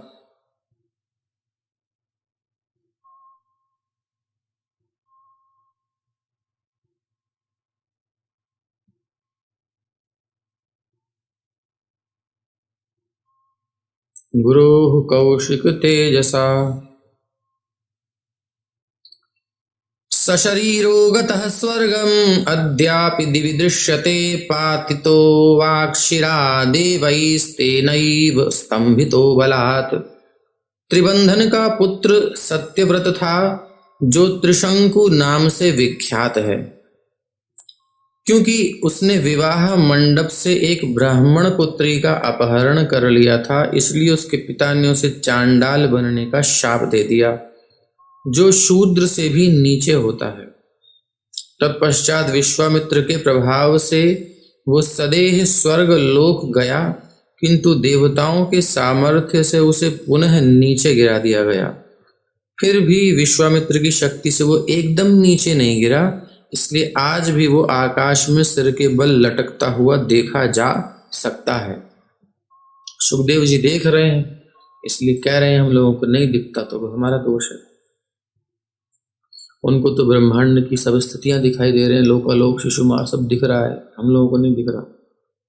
त्रैशंकवो हरिश्चंद्रो विश्वामित्र वसिष्ठयोः यन्निमित्तमभूद् युद्धम् यन्निमित्तमभूत युद्धम पक्षिणोर्बहुवार्षिकम। त्रिशंकु का पुत्र महाराज हरिश्चंद्र हुआ। महाराज हरिश्चंद्र को लेकर विश्वामित्र तथा गुरु वशिष्ठ में युद्ध हुआ। वो दोनों पक्षी के रूप में देहांतरित होकर वर्षों तक लड़ते रहे। ये क्या चक्कर है? विश्वामित्र तथा गुरु वशिष्ठ हमेशा एक दूसरे के शत्रु बने रहे। आपको याद है ना, हमने बताया था विश्वामित्र राजा थे, किस प्रकार उन्होंने ब्रह्मर्षि के पद को प्राप्त किया। बहुत लंबा स्ट्रगल चला है। तो पूर्व में श्री विश्वामित्र क्षत्रिय थे और अपनी कठोर तपस्या द्वारा ब्राह्मण बनना चाहते थे, किंतु गुरु वशिष्ठ उसे स्वीकार नहीं करना चाहते थे। इस प्रकार दोनों में हमेशा विरोध उत्पन्न होता रहा, किंतु अंत में विश्वामित्र के क्षमाशीलता के गुण की वजह से गुरु वशिष्ठ ने उन्हें स्वीकार कर लिया। जब उन्होंने उनको मारने की इच्छा की थी और बाद में जब उनको लगा कि बताओ कितने श्रेष्ठ हैं ये वशिष्ठ, मेरी प्रशंसा कर रहे हैं एकांत में और दुनिया में मेरे सामने विरोध कर रहे हैं, इतना मानते हैं मुझे। तुरंत वैर खत्म कर दिया, द्वेष खत्म कर दिया, क्षमा कर दिया। तो युद्ध का प्रस्ताव, जो भी इच्छा थी, जो द्वेष था, खत्म कर दिया। बस यही तो चाहिए, ब्राह्मण क्षमाशील होता है, उस गुण की वजह से उसकी रक्षा होती है। भगवान की उपासना में रहता है तो भगवान रक्षा करते हैं। तो गुण की वजह से गुरु वशिष्ठ ने उन्हें स्वीकार कर लिया। एक बार महाराज हरिश्चंद्र ने एक यज्ञ किया जिसके पुरोहित विश्वामित्र बने, किंतु विश्वामित्र महाराज हरिश्चंद्र पर क्रोधित होकर उसकी सारी संपत्ति दक्षिणा के रूप में मांग ली। ये गुरु वशिष्ठ को अच्छा नहीं लगा और इसलिए गुरु वशिष्ठ तथा विश्वामित्र के बीच में युद्ध खड़ा हो गया। ये युद्ध इतना बढ़ गया कि उन्होंने एक दूसरे को शाप दे दिया। एक ने कहा तुम पक्षी बन जाओ और दूसरे ने कहा तुम बत्तख बन जाओ। अब इस प्रकार दोनों पक्षी बन गए। ये होता है, ये माया की सेवा है। अच्छे अच्छे धुरंधर, बड़े बड़े विद्वान, बड़े बड़े मोहित होकर के काम क्रोध इसके वश में होकर के अपनी आध्यात्मिक संपत्ति को गंवा देते हैं। इसलिए तपस्वी बनने की जरूरत नहीं है, दानी बनने की जरूरत नहीं है, योगी बनने की जरूरत नहीं है। सब योगी बनना है तो योगी नाम अपि सर्वेशाम मद्गति ना अंतरात्मना, मतलब भक्त बनना है। हर जगह हमें ये देखना है कि कुछ भी अपने लिए रखना ही नहीं है। जैसे ही रखा, माया तुरंत कहती है ये पॉलिसी खरीद लीजिए, बहुत बैलेंस है आपके पास, रखना ही नहीं है, अकाउंट खाली रखना है। भौतिक जगत में कुछ सेवा में लग पाए, कोई माया की सेवा में हम लग पाए, ऐसी फुर्सत ही नहीं होनी चाहिए। भगवान की सेवा में लगे रहना चाहिए, उन्हीं को सब कुछ सौंप देना चाहिए। कुछ भी मिल रहा है, गोविंदाय अर्पणमस्तु, श्री कृष्णाय अर्पणमस्तु, जो है इदं गोविंदाय इदं नमः, ये मेरा नहीं है, भगवान का। मन में ये धारणा रखेंगे। बैलेंस कहाँ रहता है, माया कहाँ चेक करती है। जो आपके घर में गोल्ड रखा हुआ है आपने छुपा करके तो कहेंगे कहाँ कहाँ पहुंचते हैं। वो जो छुपा के रखा है ना, बचा करके रखा है ना, उस पर वो कोई दृष्टि नहीं पड़ेगी। लेकिन जो आपका अकाउंट में है ना, जो कहीं कहीं इन्वेस्टमेंट जो दिख रहा है लीगली, उस पर दृष्टि पड़ेगी, है ना, कस्टम डिपार्टमेंट की। और वो कभी वहां से लिखते लिखते कुछ गणित लगाते हैं, कहाँ से कैसे इनका क्या है, तो फिर वो घर पे भी छापा मारते हैं तो पकड़ा जाता है। मगर अगर हम भगवान की सेवा में लगा देंगे तो खत्म कहानी। खैर, ये तो हमने बता दिया सॉल्यूशन, क्योंकि ऐसा होता रहता है। पता नहीं कैसे मूर्ख लोग हैं, हमको समझ नहीं आता। कथा में बैठे हैं, ऐसे ऐसे लोग हैं, कथा में बैठे हैं, महिमा सुन रहे और आवश्यकता है, बहुत सारी सेवाएं हैं, वहां कभी भी देने की जान निकलती है। और जैसे ही शाहबाद की कथा की बात है, जो कथा हुई थी, तो बैठे हैं और फोन आया, रेड पड़ गई, रेड मर गई घर पर। अरे भाई, ये और जरूरत नहीं है, सच बताएं तो। चलो, व्यक्ति होता है, रक्षा करता है, चलो कुछ आजकल सरकारें ज्यादा ही कुछ लेने लगी हैं टैक्स, इससे ज्यादा लेना नहीं चाहिए, बट ले रही हैं, वो बात अलग है। लेकिन अब सिचुएशन ऐसी है तो फिर क्या करना चाहिए। भक्तों को तो समझना चाहिए कि लिमिट तक ठीक है, वो नीड ही नहीं है ज्यादा। भौतिकतावादी लोग तो सोचते हैं कि भाई ज्यादा से ज्यादा कलेक्ट कर लें, चलो वो दृष्टि अलग है। लेकिन अब कथा सुनने सब हो रहा है, फिर वो जा रहे हैं छोड़ करके, कथा छोड़ के जा रहे हैं कि वहां सेटलमेंट करना। मतलब उस कथा से बढ़कर के ये धन हो गया है हमारा। ये माया ऐसे खींचती है। और वही अगर भगवान की सेवा में लगाते तो इस जन्म में तो क्या, कई जन्मों तक आपको कोई टेंशन नहीं होती, क्योंकि प्रॉपर्टी तो उन्हीं की थी। तो मैं ये कहना चाहता हूं कि माया कहाँ डिटेक्ट करती है, ये बात मेन थी हमारी, वो है हमारे चित्त में। ये पासबुक हमारे चित्त में है, क्रेडिट कार्ड हमारा चित्त है। हमने अपने मन में क्या रखा है, क्या मैंने अपना मान रखा है, ये बस माया वहीं पे चार्ज लगाती। बोले लाओ इसे सेवा में लगाओ। और जो हमारे मन में ही हमने नील कर दिया अकाउंट, इदं कृष्णा इदं मम, ये घर भगवान का, ये संपत्ति भगवान की, सब पत्नी बच्चे सब भगवान की प्रॉपर्टी है, मैं तो उनका सब ये हृदय में धारण कर रखा है, तो माया नहीं ठग सकती। उसको उसकी रेंज में नहीं आएगा, काउंट ही नहीं कर पाएगी कितना है इसके बाद, जीरो बैलेंस दिखाएगा उसको, क्योंकि आपने वो अपने घर में रख लिया, अर्थात अपना घर यानी अपने घर वाले के पास रख दिया, अर्थात श्री कृष्ण को समर्पित कर दिया। अब ये माया रूपी जो कस्टम डिपार्टमेंट कुछ नहीं कर सकता आपका। सबसे सिक्योर जगह है अपने घर वाले के पास रख दो,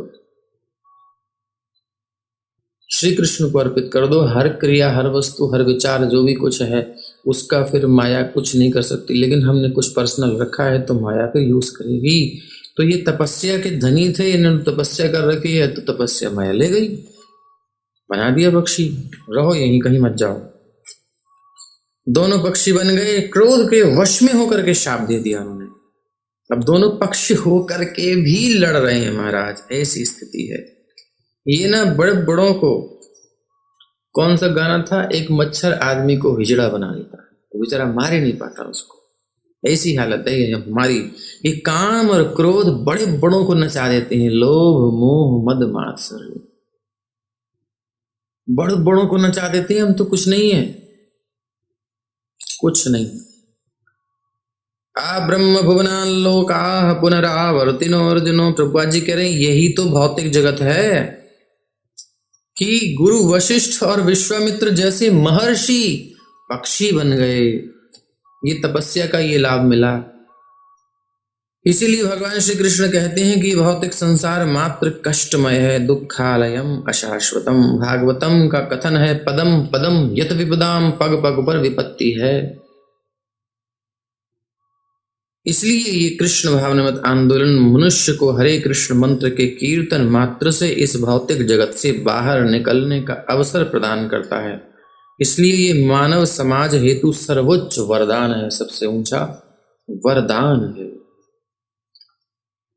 आगे कहते हैं, सोनपत्यो विषण्णात्मा नारदस्योपदेशतः, वरुणं शरणं यातः पुत्रो में जायताम प्रभो। महाराज हरिश्चंद्र के कोई पुत्र नहीं था। अच्छा एक बात और याद आई, कोई कहता है प्रभु जी जब इतने बड़े बड़े हो गए तो हमें, हमारी क्या गिनती, मतलब हमें चलने दो। कहने का मतलब उनका होता है जब उन लोगों की हालत, तो हम तो छोटे मोटे, हमारे मतलब हम कर रहे हैं तो कोई बुरी बात नहीं। ये और मूर्खता है। हम ना अपने हिसाब से देखते हैं सिचुएशन, ऐसा नहीं होना चाहिए। जो समझाया जा रहा है उसको समझो। अब जिसको फंसे रहना है, काम क्रोध लोभ के वश में ही रहना, दम नहीं है उनके अंदर, निकलना नहीं चाहते, मतलब तो कहते जब इतने बड़े बड़ों को नहीं निकला, हम लोग क्या प्रयास करें, हम ठीक ही हैं प्रभु जी रहने दो, ये मन का भाव होता है। तो ये तो महामूर्खता है, क्योंकि जो छोटा होता है ना वो निकल जाता है भीड़ में से भी। बहुत भीड़ है तो छोटा बच्चा टांगों में से नीचे से निकल के पहुंच जाएगा, आगे आगे पहुंच जाते हैं बच्चे। हाँ, बड़े बड़े अटके रह जाते हैं। छोटे होकर तो और इधर निकल जाओगे बढ़िया से, क्योंकि बड़ों बड़ों के बड़े बड़े झंझट होते हैं। छोटे आदमी के पास कुछ है ही नहीं, त्यागना कितना है उसको। जिसके पास 1000 2000 लाख 10 लाख रुपए, वो त्यागना बड़ी चीज नहीं। करोड़ों अरबों खरबों त्यागना कठिन। एक बात उदाहरण दे रहा हूं, बड़े बड़े केस निपटाने के लिए वो भाग नहीं सकता भारत से बाहर, बैन जाना बैन है। छोटा मोटा आदमी थोड़े बहुत झगड़े वगड़े उसके होते हैं, सबसे माफी मांग ले, खत्म। उसके कितने बड़े झगड़े होंगे, कुछ है ही नहीं उसके पास, कोई क्या केस करे। वो सबको हाथ जोड़ ले, भैया हम क्षमा चाहते हैं, छोटे हैं और अब दया कर दो, वो कहीं भी घूमे।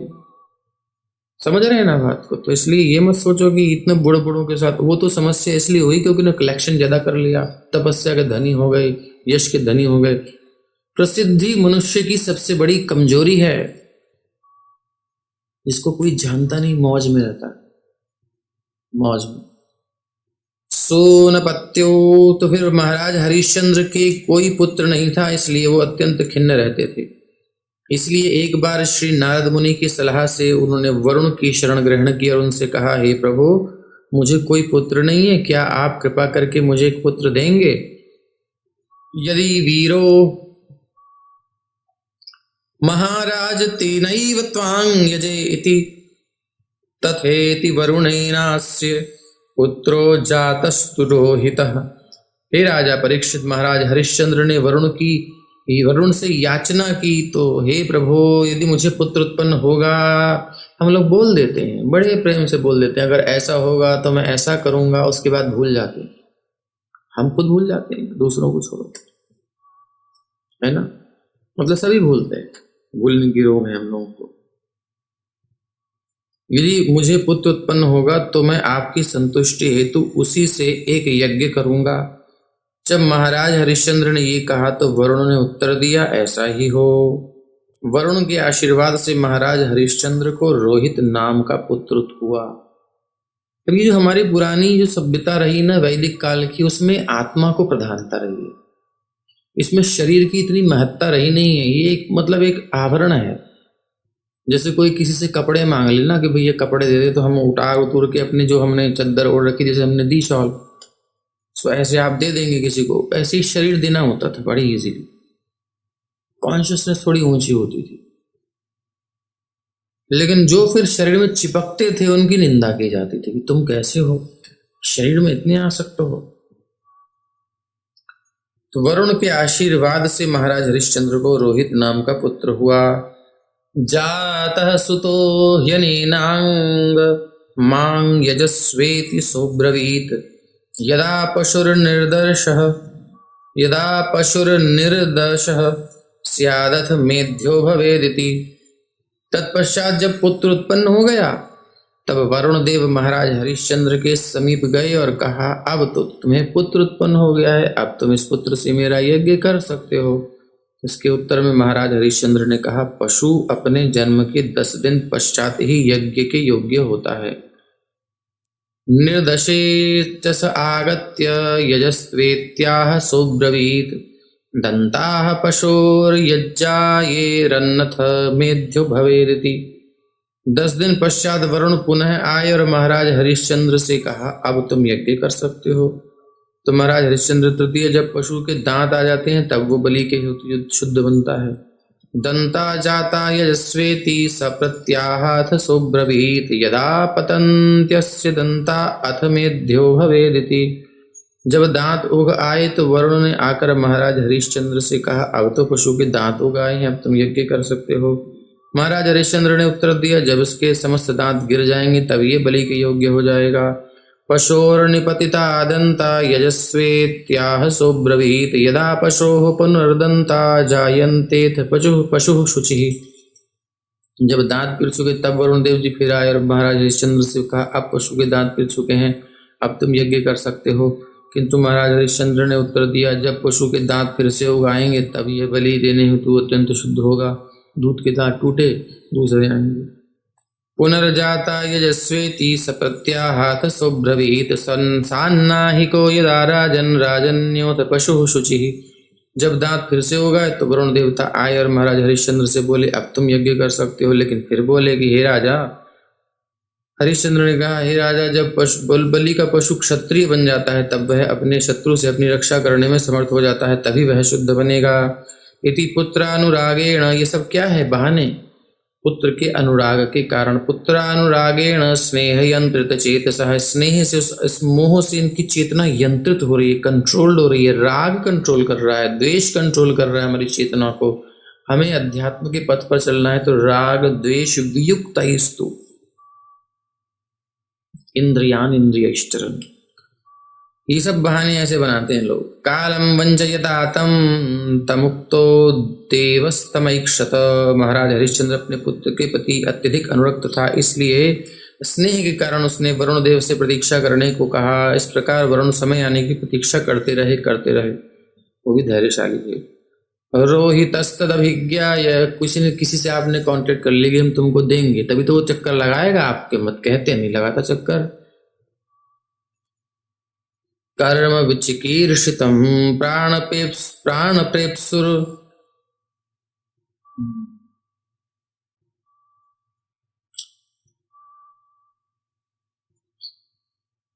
प्राणप्रेप्सुर, धनुष्पाणिरण्यं प्रत्यपद्यत। रोहित समझ गया कि उसके पिता उसे बलि का पशु बनाना चाहते हैं, अतः मृत्यु के बचने के लिए उसने धनुष बाण से अपने आप को सुसज्जित किया और जंगल में चला गया। पिता से भी मोह भंग हो गया उसका।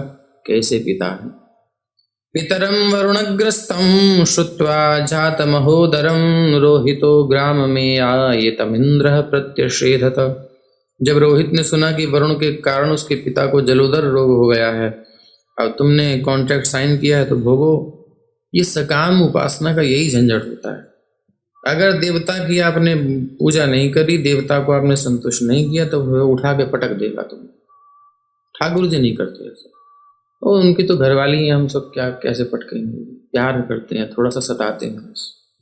देवता लोग तो द्वेष करने लगते हैं।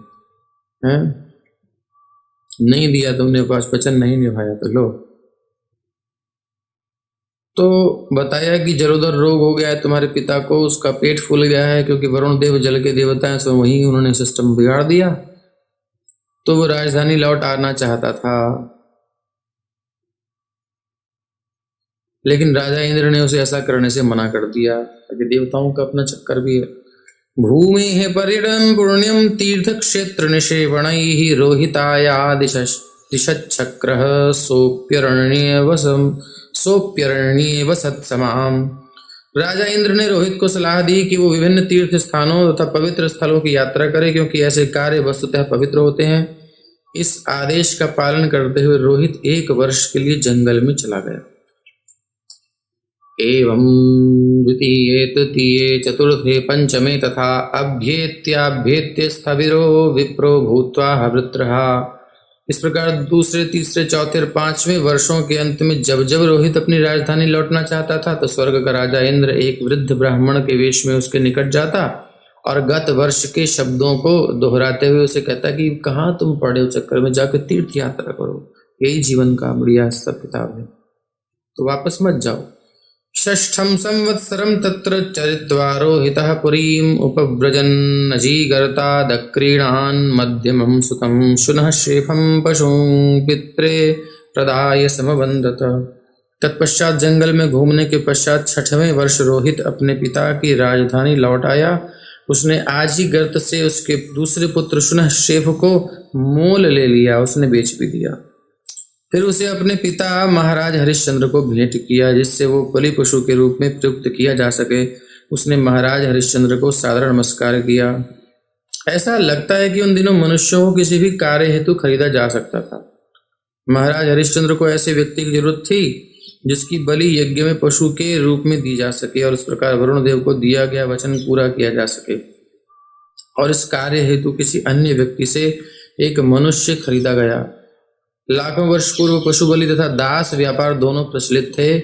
वास्तव में ये अनंत काल से चले आ रहे हैं और ये भौतिक जगत के दोष हैं, इनमें कोई संदेह नहीं है। और ये दोष तो हैं। ततः पुरुषमेधेन हरिश्चंद्रो महायशा मुक्तोदरो यजद्देवान् वरुणादीन् महत्कथः। तत्पश्चात इतिहास के महापुरुष एवं सुप्रसिद्ध राजा हरिश्चंद्र ने एक मनुष्य की बलि देते हुए बड़ा यज्ञ संपन्न किया और समस्त देवताओं को प्रसन्न किया। इस प्रकार वरुण द्वारा उत्पन्न किया गया उनका जलोदर रोग ठीक हो गया। अब देवता तृप्त हुआ। विश्वामित्रो भवत् तस्मिन् होता चाध्वर्युरात्मवान् जमदग्निरभूत् ब्रह्मा वसिष्ठोऽस्यास्य सामगः।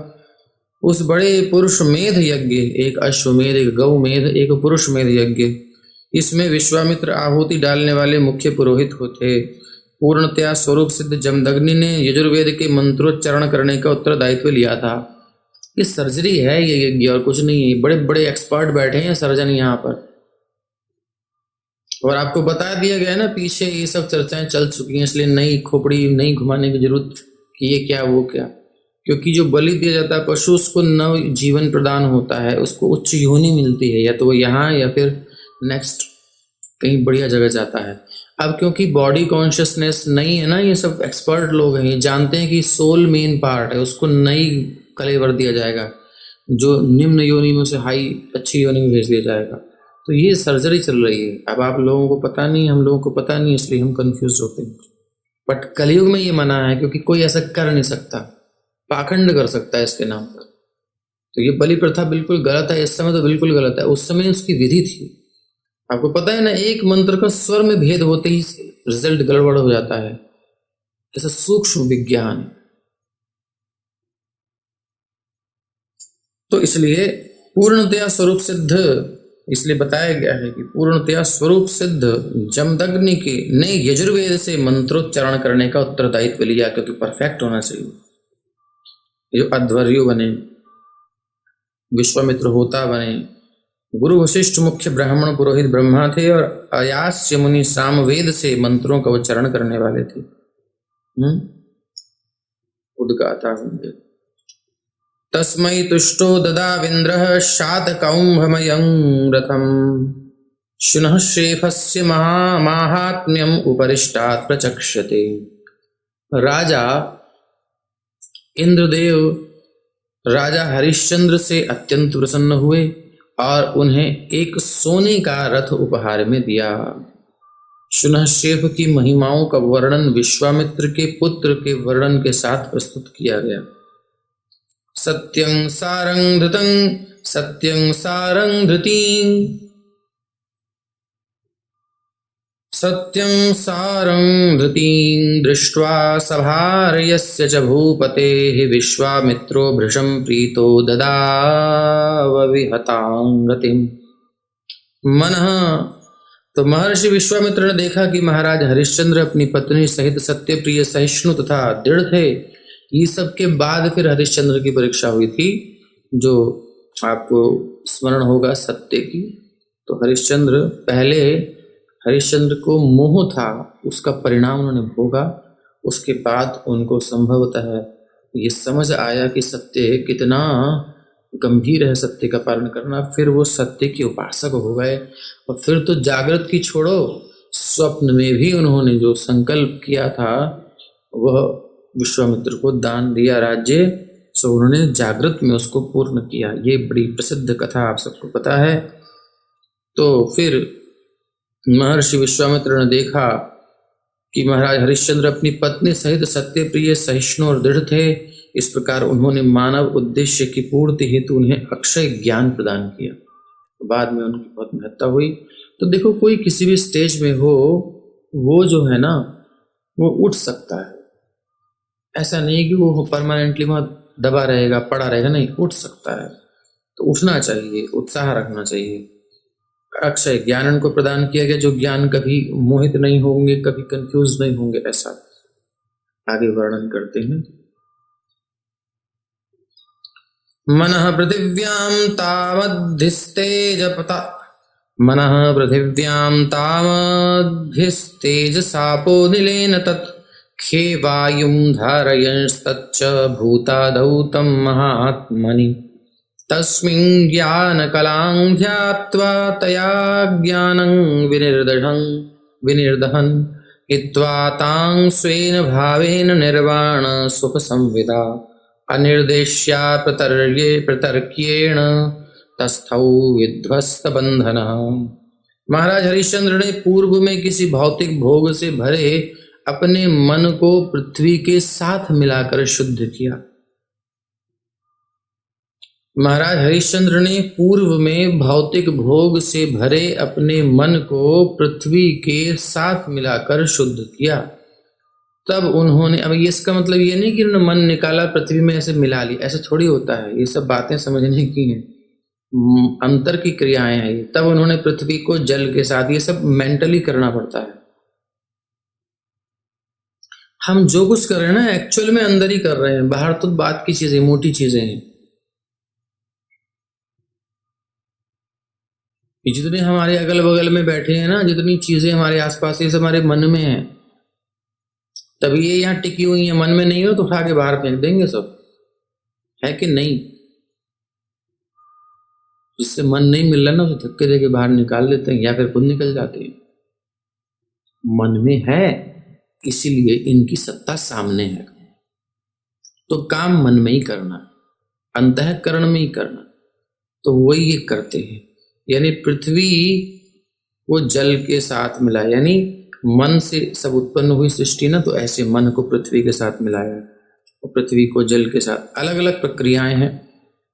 तो उस पृथ्वी को जल के साथ सोच लिया अंदर कि ये इसमें है, जल को अग्नि के साथ सोचा, अग्नि को वायु के साथ मिला दिया, वायु को आकाश के साथ मिला दिया, फिर उन्होंने आकाश को महतत्व से और महतत्व को आध्यात्मिक ज्ञान में मिला दिया। अब उसको समझ में आ गया कि ये तो हम भौतिक तत्व है ही नहीं, हम तो चेतन आत्मा है, शुद्ध बुद्ध, शुद्धोसि बुद्धोसि संसार माया परिवर्जतोसि। ये सबसे मेरा कोई मतलब नहीं है, इंटरनली बिल्कुल उसको स्वीकार कर लिया आध्यात्मिक ज्ञान के बल पर, और संसार से विरक्त हो गई। ये आध्यात्मिक ज्ञान अपने आप को श्री भगवान के अंश रूप में अनुभव करना है कि संसार से मेरा कोई लिंक नहीं, मेरा भगवान से है, सब झंझट खत्म, टेंशन खत्म। अब स्वरूप सिद्ध जीव अपने को श्री भगवान की सेवा में लगाता है, तब वो नित्य रूप से अवर्णनीय तथा अचिंत्य हो जाता है। इस प्रकार आध्यात्मिक ज्ञान प्राप्त हो जाने पर वो भौतिक बंधन से पूरी तरह मुक्त हो जाता है। बट हम बाहर से तो पढ़ लेते हैं, बाहर से कह देते हैं, लेकिन जब समय आता है तो आ हा हा, क्या बात है, क्या स्वादिष्ट बना है, आ हा हा, आई लव यू, ये सब चल जाता है। मतलब हम मन से नहीं छोड़ पाते, हम संसार को अच्छे से पकड़े हुए हैं, भले ही कितना हम कुछ भी कर लें बाहर से। इसलिए अपने अंतःकरण में देखना चाहिए, कहाँ है हम, कहाँ है हम, कहाँ है हम। इस प्रकार श्रीमद् भागवत के नवम स्कंद के अंतर्गत राजा मानधाता के वंशज नामक 7वें अध्याय के भक्ति वेदांत तात्पर्य पूर्ण हुए। ये है 8वां अध्याय 9वें स्कंद का प्रारंभ होता है। श्री शुक उवाच हरितो रोहित सुतश् चंपस्तस्माद् विनिर्मिता चंपापुरी सुदेवो तो विजयो यस्य चात्मजः।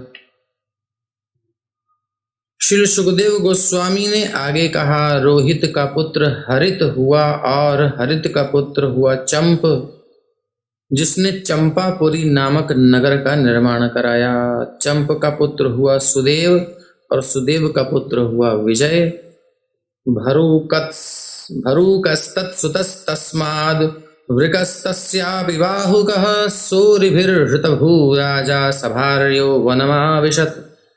विजय का पुत्र भरुक, भरुक का पुत्र वृक और उसका पुत्र बाहुक हुआ। राजा बाहुक के शत्रुओं ने उससे उसकी समस्त संपत्ति छीन ली, जिससे उसने वानप्रस्थ आश्रम ग्रहण कर लिया और अपनी पत्नी सहित वन में चला गया। तो ये भी एक शिक्षा है, अगर हम कुछ खत्म हो गया तो नो प्रॉब्लम, प्रॉफिट में ही है। नंगे आए थे, कम से कम कपड़े तो हैं। वृद्धं तं पंचतां प्राप्तं महिष्यनुमरिष्यति और्वेण जानतात्मानं प्रजावन्तं निवारिता। जब बाहुक वृद्ध होकर मर गया तो उसकी एक पत्नी उसके साथ सती होना चाहती थी, लेकिन उस समय और्व मुनि ने ये जानते हुए कि वो गर्भवती है, उसे सती होने से मना किया। ना, तुम्हारा धर्म है, तुम्हारी इच्छा है, बट तू ये बालक है, तुम इसको लेकर क्यों जा रही हो? आज्ञायास्यै सपत्नीभिर्गरो दत्तोऽन्धसा सह तेनैव संजातः सगराख्यो महायशः। सगरश्चक्रवर्त्यासीत् सागरो यत्सुतैः कृतः। बच्चे से क्या, अब जब ये देखा, अरे तो गर्भवती है, इसकी तो उसका पुत्र आगे बढ़ेगा, इसका पुत्र राजा, इसका पुत्र ये, इसका, हमारे तो कुछ है ही नहीं, तो सबको जलन। ये भौतिक जगत है। कौन सा जगत है? भौतिक जगत है। यहाँ सब कुछ सड़ के मिलता है, विकृत होता है, इसलिए जलन हो गई सबको। बोले ये अब देखो पति नहीं है लेकिन पत्नियों में आपस में जलन हो रही है, इसको हिस्सा कैसे मिल जाएगा? होता है नहीं आजकल भी, ये कैसे लेगी, क्या करेगी ये? तो ऐसे समझ लो इसके बच्चा हो जाएगा तो इसकी संसार में ख्याति होगी, इसका राजा बनेगा और ऐसा कुछ होगा, कुछ मतलब हम तो रह गई, हो गई जलन। ये भौतिक जगत है तो उसमें हम क्या करें। बाहुक की सपत्नियों ने ये जानते हुए कि वो गर्भवती थी उसको भोजन के साथ जहर देने का षड्यंत्र किया, लेकिन ये क्या हुआ, जहर का कोई फर्क ही नहीं पड़ा। विष सहित एक पुत्र उत्पन्न हुआ, जहर भी उत्पन्न हुआ और पुत्र भी उत्पन्न हुआ। यानी इतना प्रभावशाली पुत्र था कि गर्भ में ही इसे विष का प्रभाव नहीं हुआ, ऐसा शक्ति संपन्न पुत्र हुआ। गर के यानी विष के साथ में पैदा हुआ, इसलिए स प्लस गर इज इक्वल टू सगर। सगर नाम से इनकी प्रसिद्धि हुई, आगे चल करके ये सम्राट बने। गंगा सागर नामक स्थान उनके पुत्रों द्वारा खोदा गया था। यस्ताल जंघान यवनान छकान हय हय बर्बरान नावधीत गुरुवाक्येन चक्रे विकृत वेषिणः मुंडान श्मश्रुधरान कांश्चिन् मुक्त केशार्ध मुंडितान अनंतरवाससः कांश्चिद बहिर्वाससोपरान। अब देखो कैसे प्रतापी राजा थे। सगर महाराज ने अपने गुरु औरव के आदेशानुसार ताल जंघ, यवन, शक, हय हय तथा बर्बर जातियों के असभ्य लोगों का वध नहीं किया। ये बहुत इतने सब आक्रमण किए ना भारत पर, ये सभी जातियां इस सब में से आती हैं, तो इन्होंने इन सब का वध नहीं किया। गुरु औरव ने मना कर दिया, इनको मारो मत बेकार में, तो थोड़ा दंड दे दो उनको। अभी तो उनमें से कुछ को बेढंगे वस्त्र पहनने को बाध्य कर दिया, बोले तुम्हें कपड़े सही से नहीं पहनने, ऐसे पहनने, दंड था उनके लिए। अब ध्यान से सुनिए इस बात को, बेढंगे वस्त्र पहनने को बाध्य कर दिया। कुछ को सिर घुटवा दिए लेकिन मूछें रखने को कह दी, कुछ के केशों को खुलवा दिया, कुछ के सिर आधे घुटवा दिए, कुछ को बिना भीतरी वस्त्र के कर दिया, बाहर से पहनो अंदर कुछ नहीं पहनोगे, और कुछ को बाह्य वस्त्रों के बिना कर दिया। और इस प्रकार ये जातियां भिन्न भिन्न वस्त्र धारण करने हेतु बाध्य की गई, यानी इनकी परंपरा में ये चीज चली गई। तो वो परंपराएं आदिवासियों की आज भी विद्यमान है। ये सब पूरे वर्ल्ड में जो जातियां हैं ना, तो उनमें आप देखोगे अभी भी ये सब चीजें हैं। इस प्रकार ये जातियां भिन्न भिन्न वस्त्र धारण करने के लिए बाध्य की गई, किंतु राजा सगर ने मारा नहीं, प्राण दंड नहीं दिया इनको उनके अपराध के कारण, लेकिन इनको गुरु ने मना कर दिया था, इसलिए उनको इस प्रकार दंड दे दिया। और वो पूरी चिन्ह आज भी हैं। अमेज़न के जंगल में जाइए कैसे कैसे लोग हैं, ये सब जातियां जब विभिन्न, ये हमारे भागवत में महाभारत में इसको विस्तार से वर्णन है कि कौन कौन से देश, कौन कौन सा एरिया, वहां कौन कौन से लोग थे, कैसे कैसे इनको जीता गया था। सोश्वमेधई रजयत, और अभी लोग तो खुद ही बेढंगे कपड़े पहनते हैं, उन्हें पनिशमेंट देने की जरूरत नहीं है, वो खुद ही नंगे हो रहे हैं, खुद ही पनिशमेंट मिल रहा है। और कितनी मूर्खता है कि उस पनिशमेंट को वो सोचते हैं बहुत उन्नति कर रहे हैं। क्या बात। अभी हमारी मैया कह रही थी क्या कपड़े के बारे में कि पहले तो पांचे होते थे, कैसे कहते क्या क्या कहते, कई इसमें कई चीजें लगानी पड़ती थी, बहुत टाइम लगता। अभी क्या है, सीधा झोला बना दिया पजामा जैसा पहन लो, कुछ है ही नहीं, खर्चा ही नहीं है, सिलाई वाला जानती है इसलिए पता है इनको। तो कुछ काम ही नहीं करना, फटाफट बन जाएंगे। तो ऐसे मतलब रद्दी काम हो रहा है, उसको बड़ा अच्छे से शो किया जाता है। कैसा भी व्यक्ति हो, सड़ा हुआ हो, उसको थोड़ा मेकअप कर दो, देखो क्या बढ़िया लगता है। इस प्रकार ये जातियां मारी नहीं गई, लेकिन उनको इस प्रकार से एक चिन्ह दे दिया कि ये निम्न स्तर की है, ये इनका ये चिन्ह है, ये सभ्य पुरुष नहीं है। तो अब उन असभ्यों को फॉलो करने वाले सभ्य कहां से सभ्य रह जाएंगे। हम फॉरेन कल्चर से प्रभावित हो रहे हैं, उन निम्न जातियों से प्रभावित हो रहे हैं जिनकी कल्चर में ये सब चीजें हमारे सक्षम राजाओं ने दी थी कि तुम अभी ये सब गलत काम करने वाले हो, तुम इसी प्रकार से रहो। कुछ लोग मूंछ मूड़ते हैं, दाढ़ी नहीं मूड़ते, अलग अलग ये सब चीजें हैं, ये नॉर्मल नहीं है स्थितियां। और आजकल तो खुद ही यहाँ मक्खी वाली जो है दाढ़ी रखते हैं, क्या क्या करते हैं, सब दंड भोग रहे हैं अपने आप ही और खुश हो रहे हैं। क्या बात है, हमारी इज्जत जा रही है। सोश्वमेधैरजयत रयजत सर्ववेद सुरात्मकम और्वोपदिष्ट योगेन हरिणात्मानमीश्वरम तस्योत्सृष्टम पशुम यज्ञे जहाराश्वम पुरंदरः। और वो मुनि के आदेशानुसार सगर महाराज ने अश्वमेध यज्ञ संपन्न किया और इस प्रकार पूर्ण पुरुषोत्तम भगवान को प्रसन्न किया, जो शुद्ध नियंता, समस्त विद्वानों के परमात्मा और सभी वेदों के ज्ञाता हैं। भगवान को प्रसन्न करने के लिए यज्ञ किया सगर महाराज ने और वो मुनि के कहने पर। किंतु स्वर्ग के राजा इंद्र ने यज्ञ में बलि दिए जाने वाले घोड़े को चुरा लिया। इंद्र को पता नहीं क्या है। सुमत्यास्तनया दृप्ता, जब आपको कोई बड़ा स्थान मिल जाता है और आपकी भोगों में लालसा होती है हमारी, तो हमें लगता है यार कंपटीशन में वो आगे ना निकल जाए, कैसे ना कैसे उसकी टांग खींचो। चल पाएगी नहीं, सामने जा नहीं सकते तो पीछे से काम करेंगे। तो ये भोग में आकर्षण होने के कारण ये होता है स्वाभाविक कि मत्ता है सरती, मुझसे आगे कैसे जा सकता है यार मेरे रहते रहते। ये भोक्ता भाव के कारण होता है और आध्यात्मिक जगत में यही होता है उल्टे रूप में, क्योंकि भोक्ता वहाँ भगवान है, जीवात्मा है नहीं। यहाँ हम सब कुछ उल्टा करके बैठे हैं, क्योंकि मैं भोक्ता हूँ इसलिए कंपटीशन है, वहाँ भोक्ता हम है ही नहीं, भगवान है इसलिए कंपटीशन खत्म। वहाँ कंपटीशन कैसा होता है, प्रतिस्पर्धा होती है कि कौन भगवान को अधिक संतुष्ट कर सकता है। और मुझे संतुष्ट करना ये अहम भाव भी नहीं होता कि मैं ही संतुष्ट करूं। कोई अच्छे से संतुष्ट कर पा रहा है तो मैं उसकी सेवा करने लगूं। भगवान की कोई अच्छे से सेवा कर रहा है तो मैं उसको सपोर्ट करूं। ये आध्यात्मिक जगत का कंपटीशन है। तो बिल्कुल शुद्ध है, यहां वो बिगड़ जाता है। सुमत्यास्तनया दृप्ताः पितुरादेशकारिणः हयमन्वेषमाणास्ते समन्तान्यखनन्मही। राजा सगर की 2 पत्नियां थीं, सुमति और केशिनी। सुमति के पुत्रों ने जिन्हें अपने पराक्रम तथा प्रभाव पर बहुत गर्व था कि बहुत प्रभावी, बहुत पराक्रम है, अपने पिता के आदेशानुसार खोए हुए घोड़े को सब जगह ढूंढा। ऐसा करते हुए उन्होंने पृथ्वी को बहुत दूर तक खोद डाला। तो राजा सगर की 2 पत्नियां थीं, सुमति और केशिनी। सुमति के पुत्रों ने जिन्हें अपने पराक्रम का प्रभाव पर अति गर्व था, वो जो 10,000 पुत्र थे, बहुत प्रभावी थे, बहुत बलशाली थे, उनको भेजा। दूसरी पत्नी का एक पुत्र था, वो रह गया। वो आप सुनेंगे आगे।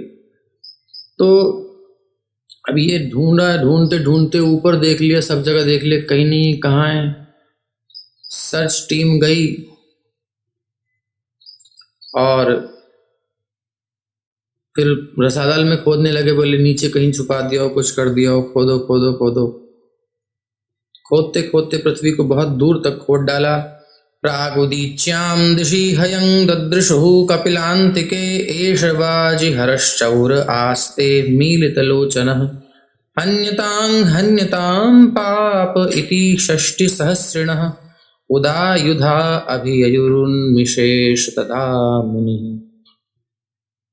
कह रहे हैं तत्पश्चात जब उन्होंने उत्तर पूर्व दिशा में भगवान श्री कपिल के आश्रम के निकट घोड़े को देखा तो वो बोल उठे, ये रहा घोड़ा चोर, ये रहा घोड़ा चोर। अच्छा भाई, घोड़ा चोर बना दिया एकदम से। यही हो जाता है, भौतिक जगत में बड़ी समस्या है, कंफ्यूजन बहुत है। कुछ को कुछ समझ लेते हैं। घोड़ा खड़ा है ठीक है, लेकिन पहले सर्च तो करो कि चुराया किसने है। चोर क्या करता है, चोरी करके डाल देता है आपके यहाँ, कर देगा, कुछ जोड़ देगा। यही तो होते हैं हैकर्स, डायरेक्ट थोड़ी पकड़ पाते हो, तो कहीं किसी की यूज करके कहीं घुस जाते हैं, पकड़ा हो जाएगा माल इनका। तो अब ये तो अब थके हुए थे, इतना खोजते खोजते घोड़ा देखते खुश हो गए विचार नहीं किया, उन्होंने तुरंत जश्न मनाना शुरू कर दिया। क्या बात है, मिल गया मिल गया, घोड़ा चोर घोड़ा चोर घोड़ा चोर, क्योंकि बाहर इन्हीं के पड़ा बंधा हुआ है। ये आंखें बंद किए बैठा है, देखो तो सही, कपिल भगवान को कह रहे हैं सब, निश्चय ही बहुत बड़ा पापी है, मारो मारो इसे। अब इस प्रकार चिल्लाते हुए सगर के 60,000 पुत्रों ने एक साथ अपने हथियार उठा लिए।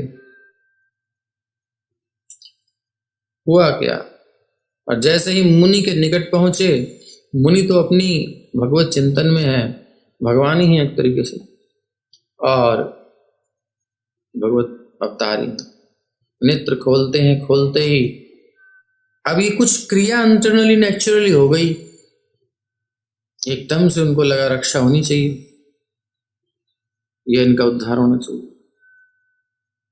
स्वाहा, सब जल गए। स्वशरीराग्निना तावन् महेन्द्र हृदचेतसः महद्व्यतिक्रमहता भस्मसाद भवन क्षणात्, क्षण नहीं लगा इनको जलने में।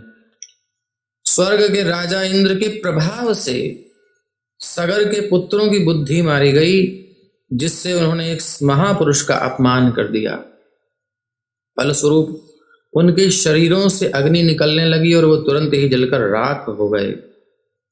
ये भौतिक शरीर पृथ्वी जल अग्नि वायु और आकाश का मेल है। शरीर के अंदर पूर्व से ही अग्नि रहती है और हमें इसका व्यावहारिक अनुभव है, पेट में भूख लगती है, गर्म है ना। इस प्रकार अग्नि का ताप कभी घटता है कभी बढ़ता है। सगर महाराज के पुत्रों के शरीरों के अंदर की अग्नि इतनी दग्ध हो उठी कि वो सब जलकर भस्म हो गए।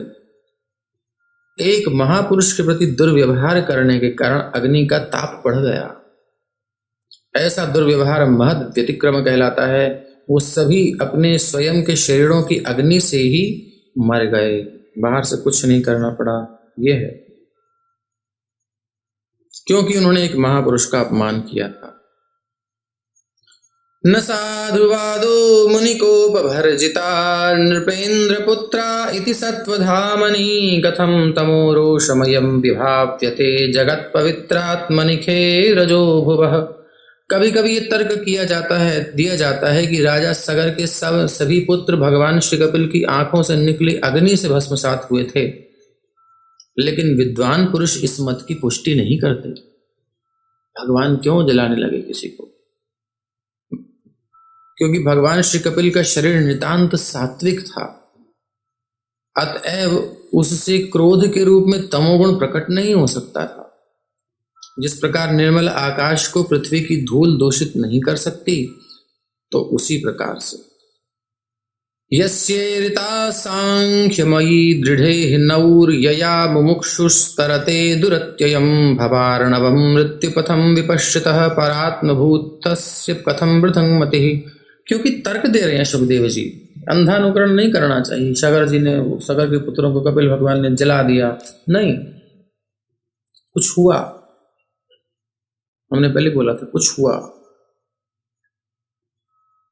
क्या हुआ वो समझना। तो जयदेव जी पाठ तो आप सुन ही रहे हैं भागवत का, यही बस समर्पित कर दीजिए पितरों को और हो गया आपका। बाकी वामन उपाख्यान पढ़ी है और भी कई बीच में आ चुकी हैं चर्चाएं। भागवत जी का पाठ करना चाहिए, और कराना चाहते हैं तो संकल्प कर लीजिए। यहीं पर कुछ लोग करा रहे हैं, तो यहाँ विप्रों को हम कह देते हैं, अगर एक ही दिन में कराना है तो 7 विप्र बैठेंगे, वो भागवत जी का पूरा पारायण कर देंगे, उनकी सेवा करिए। अथवा अगर आपको 7 दिन कराना तो 7 दिन के लिए, जैसे आपकी इच्छा हो। तो बीच में आ जाता तो हमने बता दिया प्रश्न। और खुद करना चाहते हैं खुद करिए, बहुत अच्छा है। वामन भगवान का जो चरित्र है पढ़िए पूरा।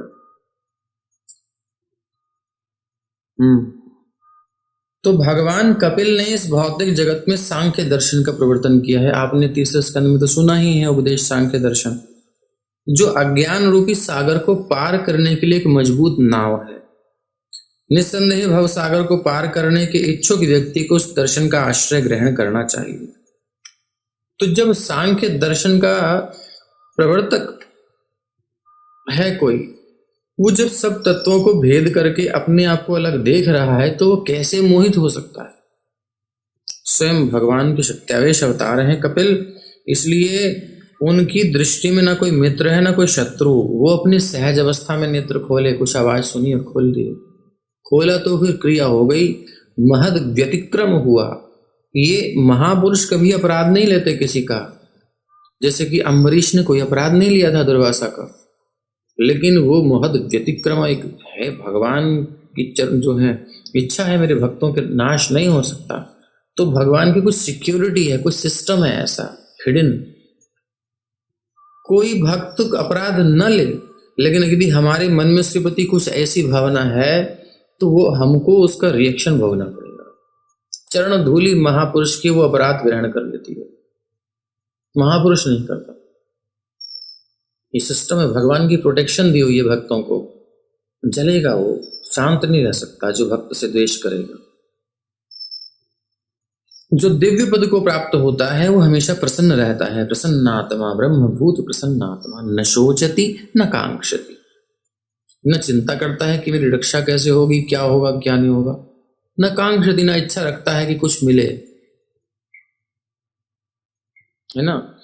असमः सर्वेषु भूतेषु मद्भक्तिम लभते पराम, तो वो इस भौतिक संसार में अच्छे तथा बुरे के झूठे अंतर से अप्रभावित रहता है। ये तो बहुत सम्मान करते हैं, बहुत अपमान करते हैं, उसके लिए कोई फर्क नहीं होता। वो दोनों को एक दृष्टि से देखता है। मल मल ही होता है, चाहे वो सूख करके कड़ा हो गया हो, चाहे वो गीला गीला हो, मल ही होता है। वो दोनों को त्यागता है। हम लोग सूखे मल को त्यागते हैं, कष्ट को छोड़ते हैं, सुख को ग्रहण करते हैं, गीले मल को खा तो मल ही रहे हैं ना।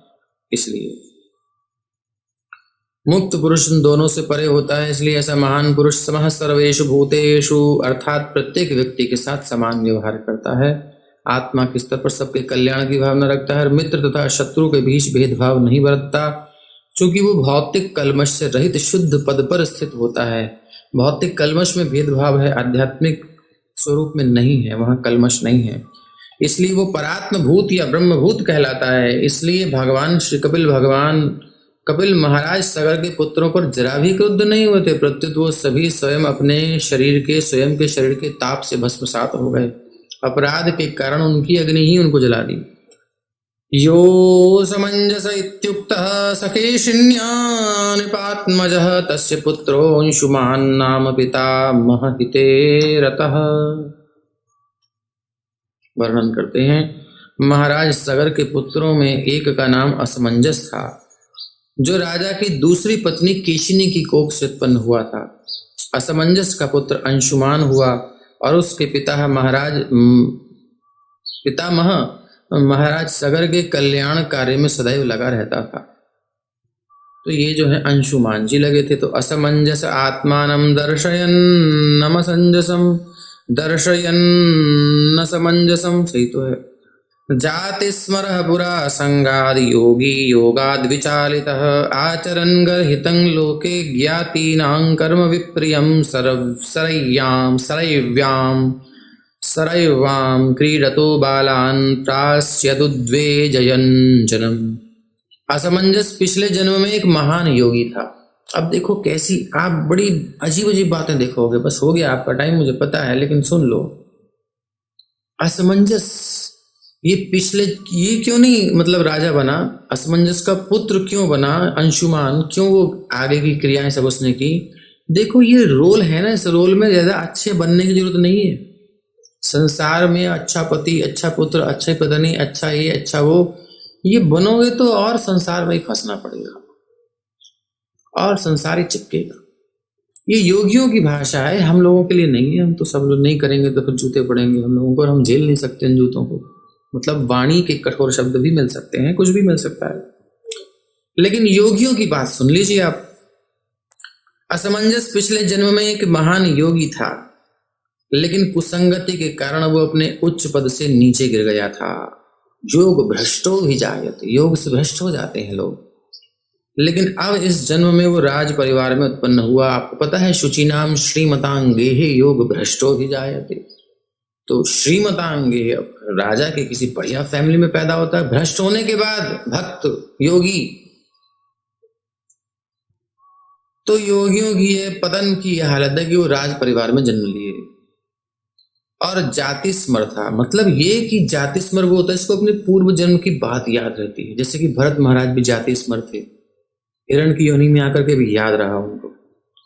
सो ऐसे ही इन महाराज को भी याद था, ओ हो मुझसे गलती हो गई, मैंने एसोसिएशन नहीं छोड़ी, गलत बताया था कल की कथा में।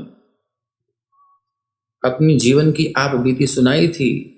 सौभरी मुनि ने बोले संग न कुर्यात, संग नहीं करना चाहिए विषयों को, भोगियों का बिल्कुल नहीं सुनना देखना कुछ नहीं करना चाहिए, योग करना है। तो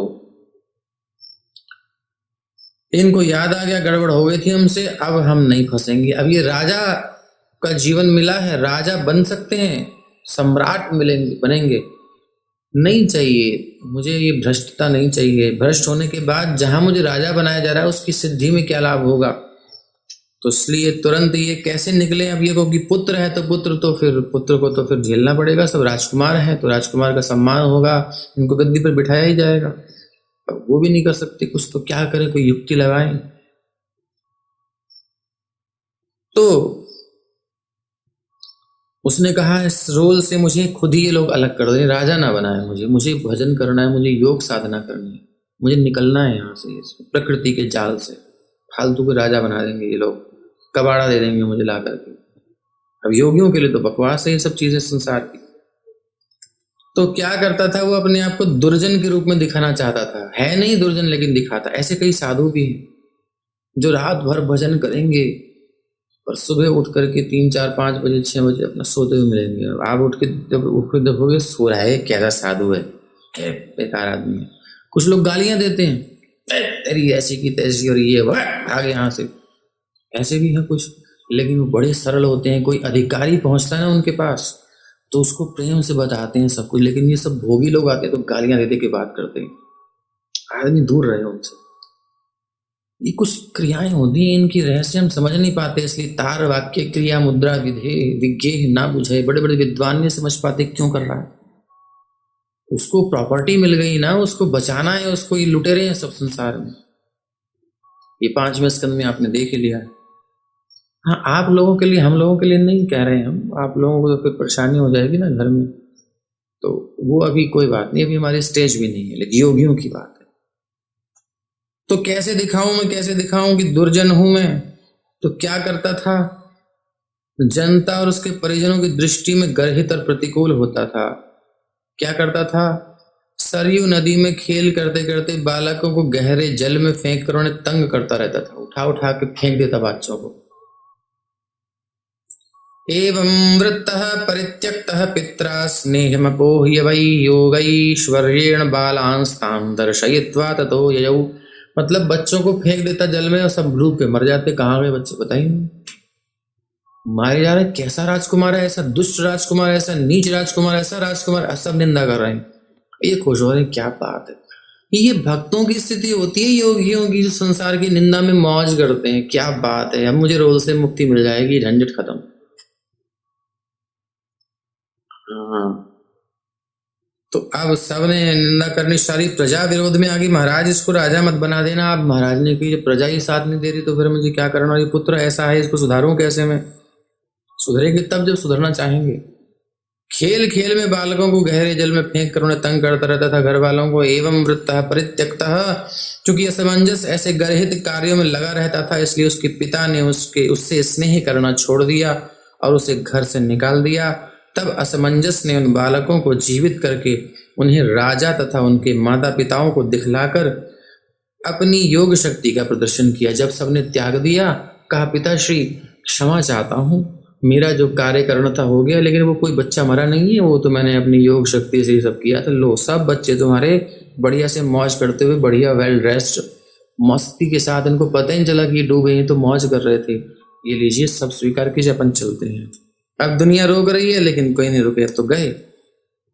तत्पश्चात असमंजस ने अयोध्या नगरी को छोड़ दिया। ये है पूर्वाभ्यासेन तेनैव, गीता पढ़िए है ना, उसमें पूर्व के अभ्यास से अगर हमने इतना संस्कार डाल दिया होगा ना, अपना अच्छे से भजन कर लिया जीवन में, बाई चांस कहीं फॉल डाउन होता है तो फिर नेक्स्ट लाइफ में हम उससे आगे जाएंगे। ये सब में ज्यादा उलझना नहीं चाहिए। मेरा ये लॉस हो गया, मेरा ये खत्म हो गया, मेरा ये हो गया, मुझे मिल गया, लुट गया, कुछ नहीं हुआ है। निकलो, बहुत धोखा है। योगियों की भाषा है, बाकी तो क्या कहें। अयोध्यावासिनः सर्वे बालकान् पुनरागतान् दृष्ट्वा विसिस्मिरे राजन् राजा चाप्यन्वतप्यत। जब सारे अयोध्यावासियों ने देखा कि उनके लड़के पुनः जीवित हो उठे हैं तो चकित रह गए, और राजा सगर को भी अपने पुत्र की अनुपस्थिति का बहुत पश्चाताप हुआ। बहुत गलती होगी, मैंने उसे निकाल दिया। अंशुमांशोदितो राज्ञा तुरगान्वेषणे, इसलिए जो है ये इनके पुत्र जो हैं इस समय है राजकुमार के रूप में, ना कि इनके पिता, वो छोड़ के चले गए थे, वरना थे तो वो भी योग्य, खुद ही छोड़ दिया उन्हें।